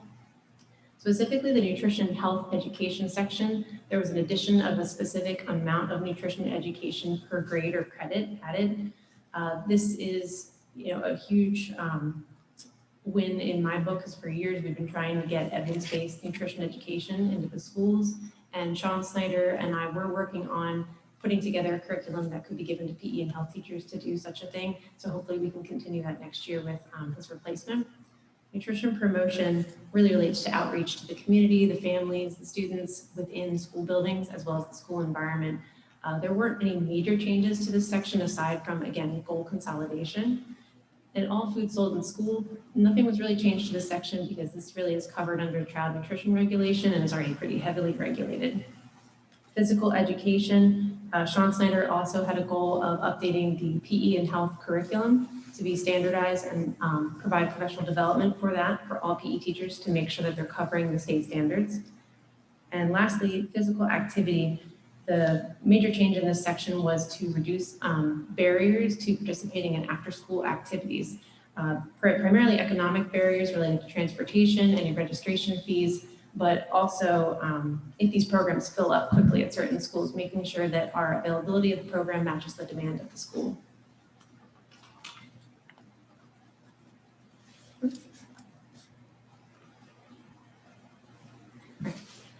Section 6 and 7, as I mentioned, were kind of the most comprehensive overhauls in the plan. Social, emotional, and behavioral health was headed by Dr. Celestin and her special services team. I strongly encourage the board to read through the larger documents, since I'm only going to briefly cover their main goals here, and they have lots of good information within the plan itself. Their 5 main goals are to maintain the multi-tiered system of supports through professional development, data-driven action plans, and school-based Tier 1 teams, reduce mental health stigma while increasing understanding of mental health, increasing social emotional learning through curricula, improving targeted and individualized supports within the schools, and expanding wraparound supports for individuals, including family engagement and community partners. Student health section was written by Mandy Pennington, our lead nurse, and her 5 main goals for the wellness plan are to increase understanding of chronic illness and symptom prevention, with both staff and community.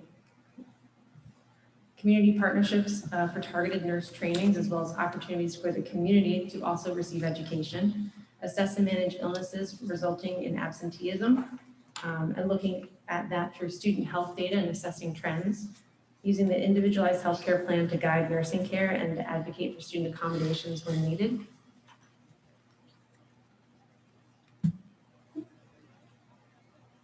Employee wellness, again, this was not included in the policy, but is included in our plan. This was a collaboration between Susan Huffman from HR and also the the district wellness committee. 3 main goals for this section are to provide professional, emotional, and physical supports to staff, including a comprehensive list of resources to staff for these areas of wellness, as well as the wellness challenges offered by the wellness committee each year, and considering establishing meetup groups for certain hobbies or special interests of our employees. Minimizing burnout, absenteeism, and poor performance through surveys to assess work environments, also the addition of a wellness check-in question on employee evaluations with direct supervisors. And lastly, to increase access and understanding of opportunities for professional growth through the creation of a district professional growth map and accompanying professional development for those career paths. And the last section is the monitoring and evaluation, which is again part of the regulation for wellness that we have to report it to the public.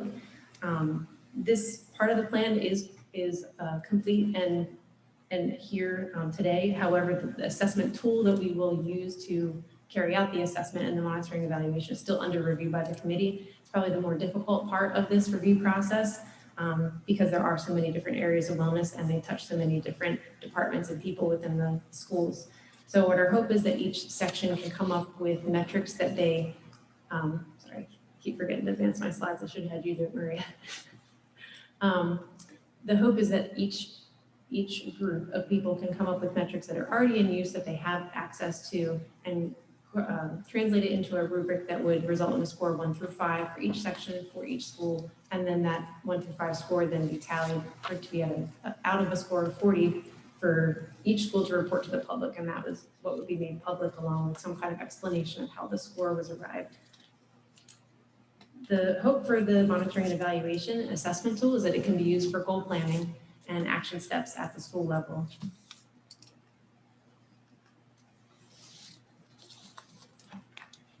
There we go. So in summary, I'd like to end on the school-based wellness leaders, or otherwise known as wellness champions. It's a position that has been around since I've been district wellness chair. It's typically a volunteer position, often a nurse, a PE or health teacher, sometimes just an enthusiastic person who loves wellness. But it has been a volunteer position. So because of that, the coverage has been a little bit spotty across the district.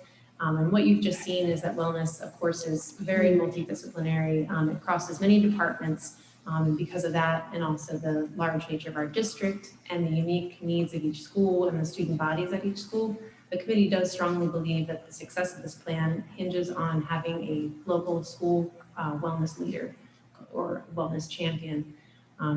So with that, we hope that this can renew that focus to look at resources and get district support for that wellness champion, and that we can probably approach this more systematically with our wellness initiatives and find success within the schools and across the district in achieving them. So that is all I have.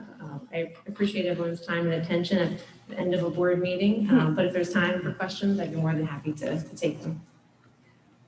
So Jessica, thank you for leading this. And I know it's a big task having served on the Wellness Committee. I was impressed with how big the wellness plan is. So I wonder, what are the next steps? Because it sounds like there's policy and updates to the plan. Is there anything that we need to do? Well, this is just a general update for the board. Obviously, I would just say as a board, familiarize yourself with the plan if you're not already. And this is a big part or a bigger part of the strategic vision for the district when we talk about not only student, but staff wellness, especially post-pandemic, but given the fact that, COVID has exacerbated with all the other areas of the district, the notion that wellness needs to be, top and chief among our priorities. Again, not only students, but staff. So this is just a bigger part of the strategic vision as we move forward. And we'll look for avenues, as Jessica presented and shared, that, HR is now into, the mix and really looking at staff wellness and how do we actually look at that collectively as a district. So there's still some work to be done on our side, and just, making sure that, one, we communicate the broader need and support for it and ensure that we're aligning systems, whether that's through our multi-tier systems of support in other areas, just to make sure, again, as a district, that this remains a top priority for us when we look at wellness throughout the district. So with any policy changes, do they need? When we have a policy committee, and so anything that would come out of, this wellness committee, obviously would flow through the natural channels that we currently have in place as it relates to policy. So is there any, I think Jessica's point about the wellness champions, it is a job. And we understand it's a job, and we'll have to look at resources and where that staffing comes from in terms of support. And again, as Ms. Flory just indicated, there is the risk when you look at 80% of the budget being staffing. And right now we're using, grant funded, other stimulus, types of positions to ensure that we can sustain that support once we put it in place. So again, that would look at, current resources where we're aligned from a staffing standpoint. But again, this is chief among our priorities, so we'll find a way as a district to support. That'd be great. I have a question. Are you looking for a full-time staff member or a supplemental contract to add to an existing member of the staff? I can let Mr. Green answer that fully, but in previous discussions, looking at like a leadership type role position, like a stipend, that would be Stipend. And again, I just think we need to be mindful too that, with additional responsibility and stipends, if there's something that we're saying is a priority for the district, I think it requires us to do our due diligence to make sure that we look at it and not just simply supplement and add to someone's already existing workload. Because again, being mindful of the recommendations and what's coming out and how we align that work again, so that we could, one, work smarter, not harder, but also not necessarily put the weight of district wellness on one individual to kind of lead that through a stipend. So again, we'll continue to have some discussions around what those supports look like and make sure that we keep the board abreast to it through the wellness committee and other means. So. That's good, because it's such a comprehensive plan, in my view. It seems to touch every aspect of wellness, and I was really impressed myself. Thank you, Kathy. Thank you for all your support too with the Wellness Committee. Yeah, thanks for having me on it. So if there, go ahead, Mr. Matthews. Thank you. So I just wanted to say thank you so much for your work on this and for presenting it tonight. I know that you went really quickly through the overview, and I know and have no doubt that health equity is something that's going to be strongly considered and discussed throughout this plan. And when formalizing the plan, I know that's a really huge theme this year. I know that many academic health systems in this area are really pushing for health equity with sensitive and populations that may have a higher need. So I just wanted to make sure that's a comment I can have reflected in the minutes as something that I find to be a priority. Okay, and I think that we can certainly accommodate that. I think that the school-based champion is only going to aid in that because they'll be able to create goals and using that assessment tool and really find the needs of the community that that school serves. Well, and not only that, I just think in the bigger context, when we look at section 6 and 7, when we talk about student health and really looking at our plan in terms of community partnerships, not only for targeted nurse training, but also supports, whether that's the dental clinic, whether that's, the various vision to learn, different partnerships, so that when we look at the overall community-based wellness, that it may not necessarily fall solely on the district, but really leveraging community partnerships such as the school-based health centers that we have at not only Warner, but Shortridge. And knowing that the state is also looking at legislation to expand those efforts, HB 100, what Ms. Flore actually alluded to, which is the additional supports around, counselors of behavioral health. And so again, there are a number of factors that we can sit here and look at it in isolation, but I think we have to look at the totality of what's the need, where are the current systems in place, where are the resources, again, so that when we put something in place, especially if something as important as student and staff wellness, that we're not funding it through, grant funds, and then, they get used to that support.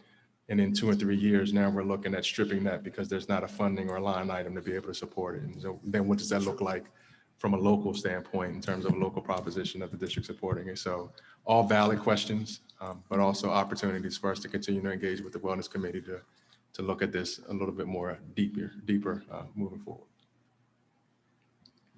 And so if there are no further questions, that concludes my portion of the superintendent's report. And again, thank you, Jessica. Thank you, Dr. Sellerson, and all of the other members of the Wellness Committee for all of your diligence and work. Thank you. Thank you, Mr. Green. Okay, so now we move on to items submitted by the board. So are there any board members that have items to submit? I have a couple items. I do as Mr. well. Matthews? Mr. Wilson? Mr. Matthews, Mr. Wilson, Kesey. and Ms. Neesmith? And I do as well. Okay. Okay. So do you want to go, Mr. Matthews? Absolutely. Floor is yours. Thank you. So I know it's getting late, and I know you guys don't want to hear me ramble, but I really want to preface my report tonight with a sense of gratitude for the year that we've had. We're wrapping up a year and wrapping up one of the toughest years that we have had in the history of our district. Navigating a global pandemic, meeting the needs of thousands of students and the largest district in the state. I really want to commend and pat people on the back for the work that has been done this year. And to wrap my head around the work that we have done as a district was really incredible.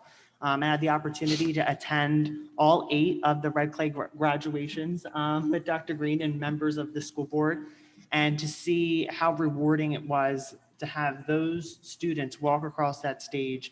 It really took the effort of a village and a community to be able to make that happen. So it was really just a humbling experience and a really positive and rewarding conclusion to the year that we've had. And so with that overview of the year, as a publicly elected official, it's my job to bring the community voice to this table and to represent my constituency and to work for you guys and to propose policies and to make sure that I am providing my contribution on behalf of the community on creating a better school system. And so with that, I just wanted to talk about some of the things that I proposed and I've worked on over the past year. So I wanted to thank the board tonight for unanimously passing our hybrid meeting platform. This is something that we have been in communications about back in June of 2020, where our board unanimously passed the decision to include a hybrid platform to the community previously, which we then had to reintroduce in September, and then have continued conversations where it was raised in November of 2020. It was raised again in March of 2021. It was raised as an information item in May, and then it was placed in information items in June, to the point where we led tonight, where we were able to vote on it.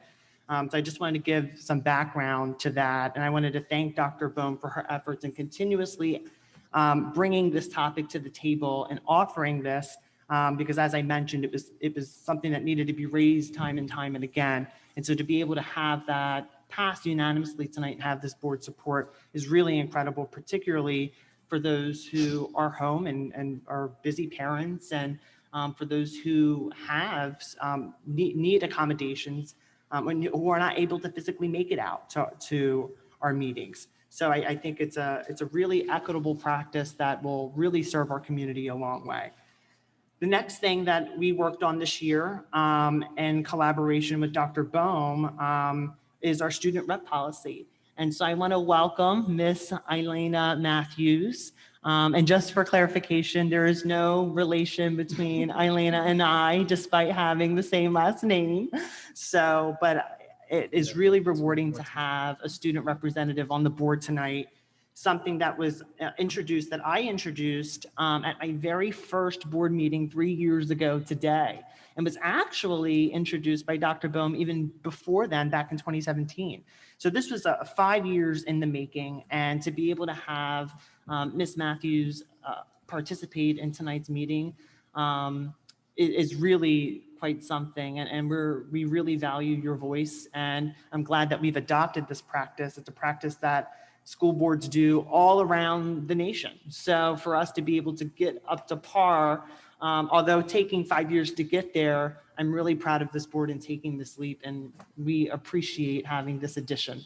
So the next piece that I wanted to present is back in August, I presented Hispanic Heritage Month, which is celebrated from September 15th to October 15th. And our board unanimously again passed my proposal that was in collaboration with the superintendent's office and Dr. Bohm, in paying homage to the contributions to the Latino and Hispanic communities within our district. So we really appreciated the support there. In February of 2021, I proposed a transgender policy proposal, and I unanimously had support there as well, which was in collaboration with Senator Sarah McBride's office, our fellow alumni of Cap Calloway School of the Arts, and now a state senator, the highest ranking elected official in the country. So it was really an honor to work with Senator McBride and receiving a letter of support and guidance as we navigate this process, and being able to work and collaborate with experts within our area that live in Red Clay was really incredible. So that policy is still with the Policy Review Committee, and I look forward to seeing the drafted policy to be presented to the community in September 2021. The next initiative that I was able to work with the superintendent's office that we were able to accomplish this year was the Smile Check and having the dental clinic and oral hygiene. I had the opportunity this year to attend a workshop that was hosted by University of Pennsylvania Penn Medicine. Dr. Mary Otto, she authored a book called Teeth, the story of beauty, inequity, and struggle for oral health in America. And it really was incredible and enlightening to learn about how many inequities lie within oral health care, and what impact that has in our classroom academically. We do not have a dental hygienist on staff here at Red Clay. I know that districts that border our district in Chester County do, but for us to be able to navigate and provide a solution in meeting the needs of hundreds of students. Just for reference, 217 students were served when we had this agreement back in 2019 and 2020. And unfortunately, due to the pandemic, we we ended up taking a pause from that service, but having that reinstated really meant a lot. So it was something I was able to accomplish with Dr. Bohm and Superintendent Green's office. The next thing that we accomplished this year was class size waiver. What I shouldn't say accomplished, but look forward to accomplish, I should say, is class size waiver and not needing class size waiver. So it was an item that was introduced in October. Our board voted on it on a 5-2 vote. The class size waiver did pass back in November, but I look forward to us continuing the conversation, developing a plan to meet the needs of our students and making sure that we're maintaining safe environments and healthy learning environments for our students. So I am requesting a district plan on how we're looking to address class sizes for this upcoming year. And I'm hopeful that we can achieve that goal. It's really something I will welcome the board. If anybody would like to weigh in and provide input and collaborate, I certainly extend that invitation out. In terms of committees, facility committee, between the last meeting and this meeting, I reported in last meeting that we did have a meeting. We did not have a meeting since the last meeting due to the quick turnaround, but we also only meet quarterly. But just as a reminder, Jill referenced this, we do have a facilities workshop coming up, which is particularly important because we are going to be discussing some major capital. And as I mentioned in our last board meeting, we had a assessment that was done with the assistance of architects and engineers, and they identified over $500 million in deferred maintenance. So we really definitely need to have a larger conversation on how we're going to meet the capital needs of our school district. And our certificate of need, or certificate of necessity rather, is due to the Delaware DOE by August 31st. So the workshop is coming up. It has not been yet publicly posted, but it's tentatively scheduled for July 28th at 6 p.m. I encourage the community to participate and provide public comment and really engage yourselves in this really important discussion. So there's some really big things to focus on there as well. And I wanted to congratulate Miss Yvonne Johnson, one of our very own residents that lives in Red Clay, on winning the National PTA President-elect position recently. To be able to have her serve in such a large and influential capacity within education is an honor. And she's a Red Clay resident. So we are extremely proud of her and her efforts, and I wanted to congratulate her as well. So, and that concludes my report. Thank you very much. Okay, Mr. Wilson. yes, great report, Jose. Thank you. I would like to say, you know, I am a proud citizen of the United States of America.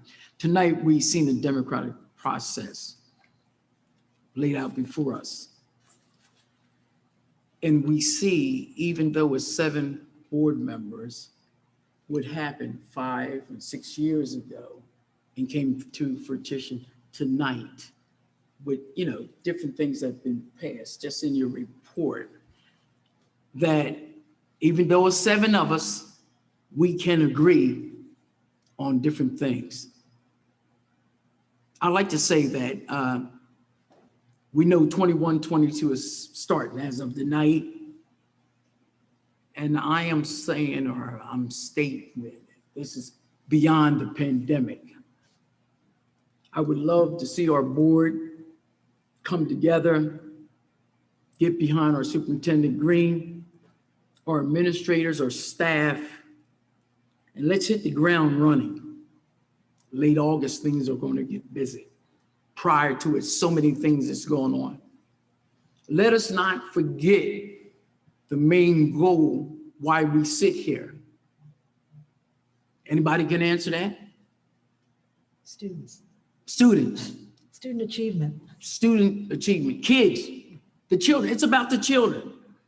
I don't care whether they're white, black, brown, red, or yellow. It is about the children. I do not want our board to lose focus on that. It's about the children. And if we can come together as adults, as board members, and start the slate clean tonight. Whether you're churchy or it may sound churchy, if you need forgiveness from one another for us to get along, let's get rid of any discord. And let's be a unified front for the children of Red Clay as we move forward. I know we can do it. There's no iron team, and just about everybody here played sports or have a sport team or college team or high school team. Let's get rid of the I-ism. Let's be able to reach across the table, shake one another's hand. Let's be able to talk and communicate that the kids will be put first. I don't care if it's poverty, food problems, money problems, computer, laptops, buses, whatever it takes, or janitors, it's every single one of us from the top down. We all can be unified and we can rise to the top as Red Clay. I want to see that in the last of my 3 years. Don't have to worry, I will not be running again. I will be done. Don't have to worry about Mr. Wilson, but I want you to know one thing. I'm going out trying to hit home runs. And if we as a board go out hitting home runs or touchdowns, I don't care what verbiage you use, but Red Clay students come first. And we're being allocated, and we are hearing how we're going to be able to get all types of money. So we know Superintendent Green, we know Jill Fruin, there will be great stewards of the money. So everybody gonna get a piece of the pie. Can we agree on that? Let's work to the betterment of Red Clay School District moving forward 21, 22, beyond the pandemic. You gave all the credit and told about everybody that's done well, so I did not have to revisit that. So mine is short and sweet, and you guys have a great rest of your summer. Thank you, Mr. Wilson. Okay, Ms. Neesmith? Thank you. I echo those sentiments, Mr. Wilson. I just wanted to say thank you to all of the Red Clay Consolidated School District public who came out to engage in the democratic process again in voting in the school board election in May and electing me as school board member. I take this responsibility very dear to my heart, and I will work very hard to make sure that we are in decency and order, that we are keeping the strategic plan, the goals, the students at the forefront, and that we continue to elevate our practices, elevate our procedures, and elevate our standards so that we can meet the high expectations that our students deserve. And so I would like to also congratulate President Thompson and Vice President Wilson on their election for this next year. And I look forward to working with everyone and ensuring that we have the best success and become a destination district in Delaware. That's great. Thank you, Ms. Neesmith. Dr. Bohm? So I wanted to first congratulate Yvonne Johnson. Woo, woo. We're so very proud of you. I wanted to raise the issue of board planning meetings. We've talked about board planning meetings being publicly noticed prior to this evening. And board planning meetings, for those who may not be aware, board planning meetings are where the agenda for this actual meeting tonight is created. So board planning meetings are very important. So if they're publicly noticed, that means they can be public events and people can attend them. And it also means that all board members can attend, because the way board planning is currently situated, only 3 board members can attend unless we publicly notice the meeting. So if they're permanently publicly noticed, then everyone can attend. So I think that's important. And then I actually will do the second half of Mr. Matthews' report. So we had 12 items that we had worked on this previous year, and I will follow up with 7 through 12. All right, so we also worked on, we worked with parents, students, legislators, educators, and nonprofit groups to write the George Floyd and Breonna Taylor resolution. The resolution was introduced in July of 2020. The motion did not pass. However, at the same meeting, the board unanimously passed a motion for the district to create an SRO committee. In August of 2020, I proposed a composition for the committee. In September of 2020, Mr. Matthews proposed a list of community members from every nominating district to serve on the committee. And in February 2021, Mr. Matthews requested a follow-up. So as we embark on the 2021-2022 school year, we look forward to the creation of that committee. Number 8, we wanted to talk about the comparative cultures class, which was introduced of April of 2020 and spanned through February of 2021. So in 2018 and 2019, we talked to a number of community members, students, legislators, people on county council, and lots of students and educators. And people were in favor of having a Black American Studies class. So in 2019, I met with Dr. Bond and Superintendent Green and proposed such a class. This initiated work on a class focused on race and social justice with Miss Holly Golder leading the way, and she did a phenomenal job. At the January 2020 board meeting, the John Dickinson School announced the offering of an ethnic studies course. And at the following board meeting in February of 2021, a comparative cultures class was announced with great support from the community via public comment. For instance, students made public comment, administrators from the Hocassin Colored School, the Black Culture Club, UD, Senator Kuhn's office, the Chinese American Community Center, the Delaware Historical Society, the Jewish Historical Society, they all made public comment. So we're pleased that a district-wide class which focuses on systemic oppression, resistance, and social justice will be offered in Red Clay in 2021. Number 9, HB 198, which was the inclusive curriculum bill.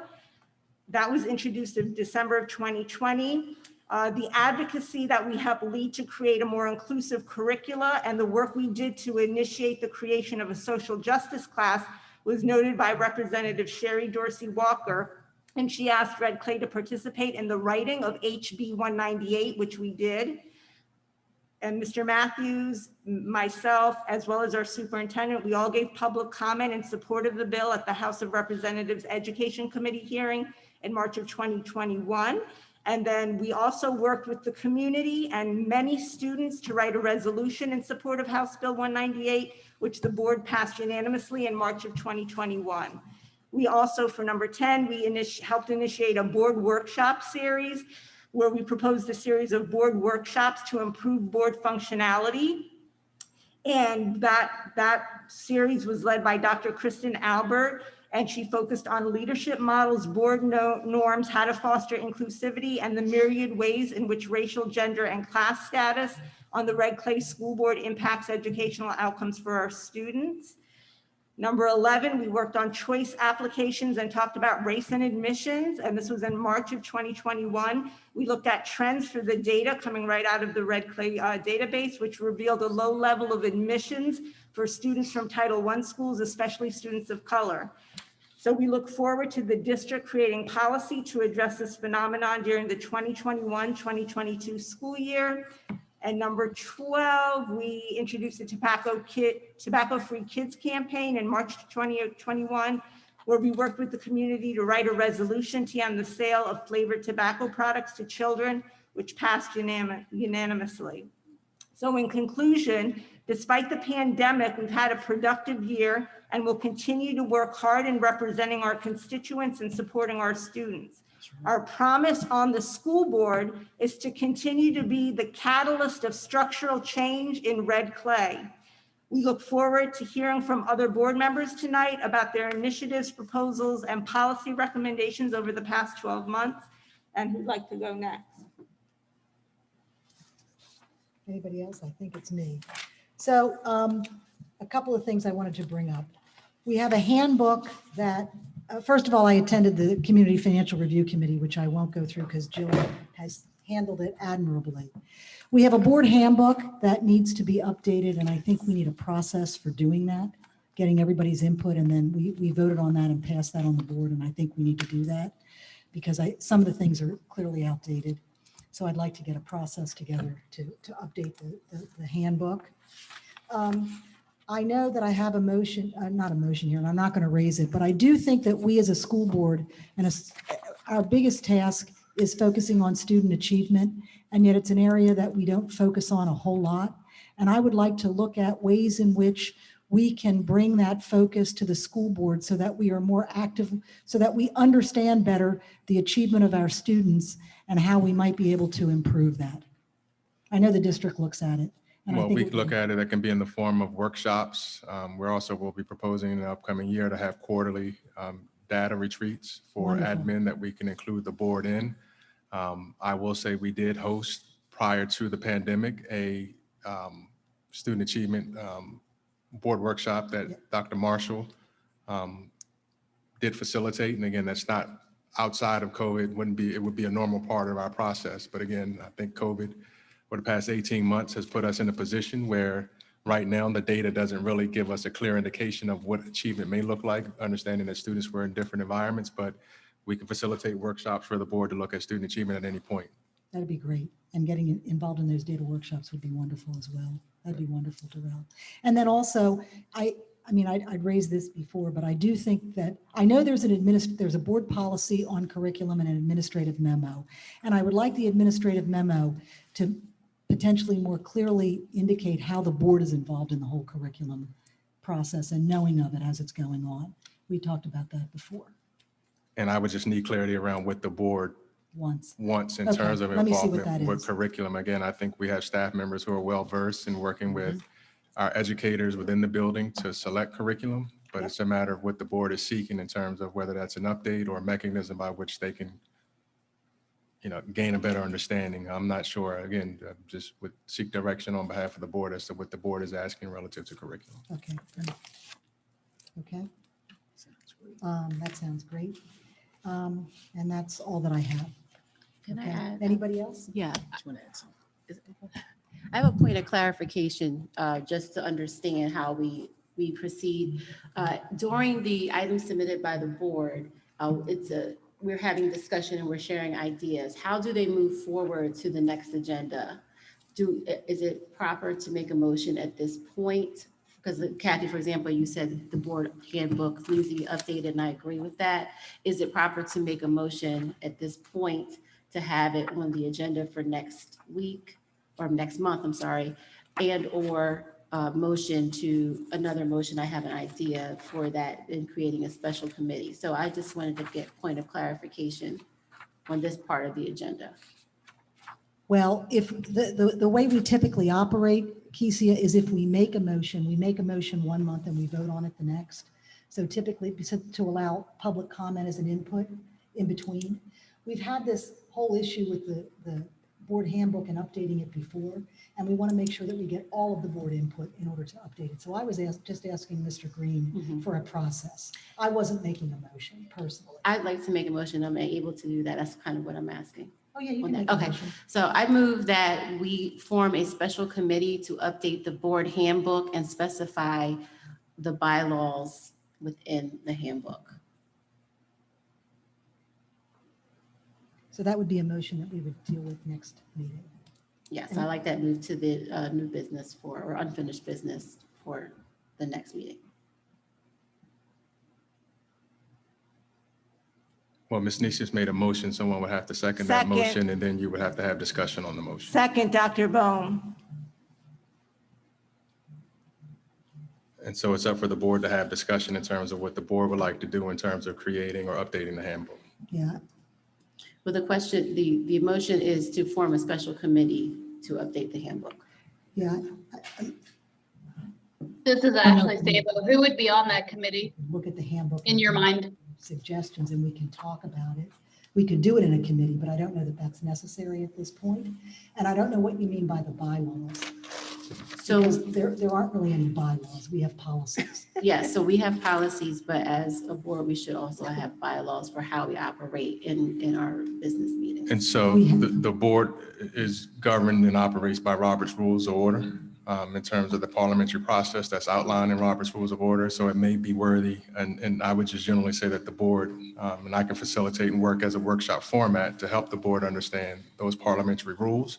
And I think starting from that premise, then we maybe go into really looking at aspects of the handbook to ensure that the handbook is in line so that board members have a full understanding as to what just happened, right? A motion was made, it was seconded, and now you're having discussion so that we can have, because this is a business meeting and a meeting of the public.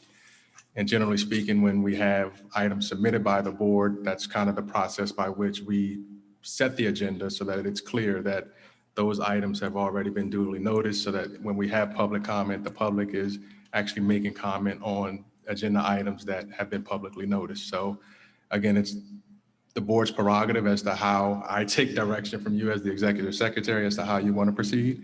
But there has been a motion that was made that a committee be formed to really look at it. But again, from my perspective, I think a general maybe workshop for the board on parliamentary process around Robert's Rules of Order and governance structure might be helpful and beneficial, understanding that different board members came on at different points in time. Some have received support or training from DSBA, others haven't. And there's been, different levels of leadership over the years. So if that's how the board would like to proceed, again, I take my direction from the board as the executive secretary and the superintendent of the district. I'm willing to amend the motion. So I move that we amend the previous motion to create a special committee to update the board handbook, to engaging in a workshop. And it doesn't require a motion. Okay. It's So just I a will- matter of us just working together to schedule a workshop and really Okay. figuring out the time where we could publicly notice that workshop and actually have a Okay. facilitator of that. And so I can work with whomever the board decides as a point person.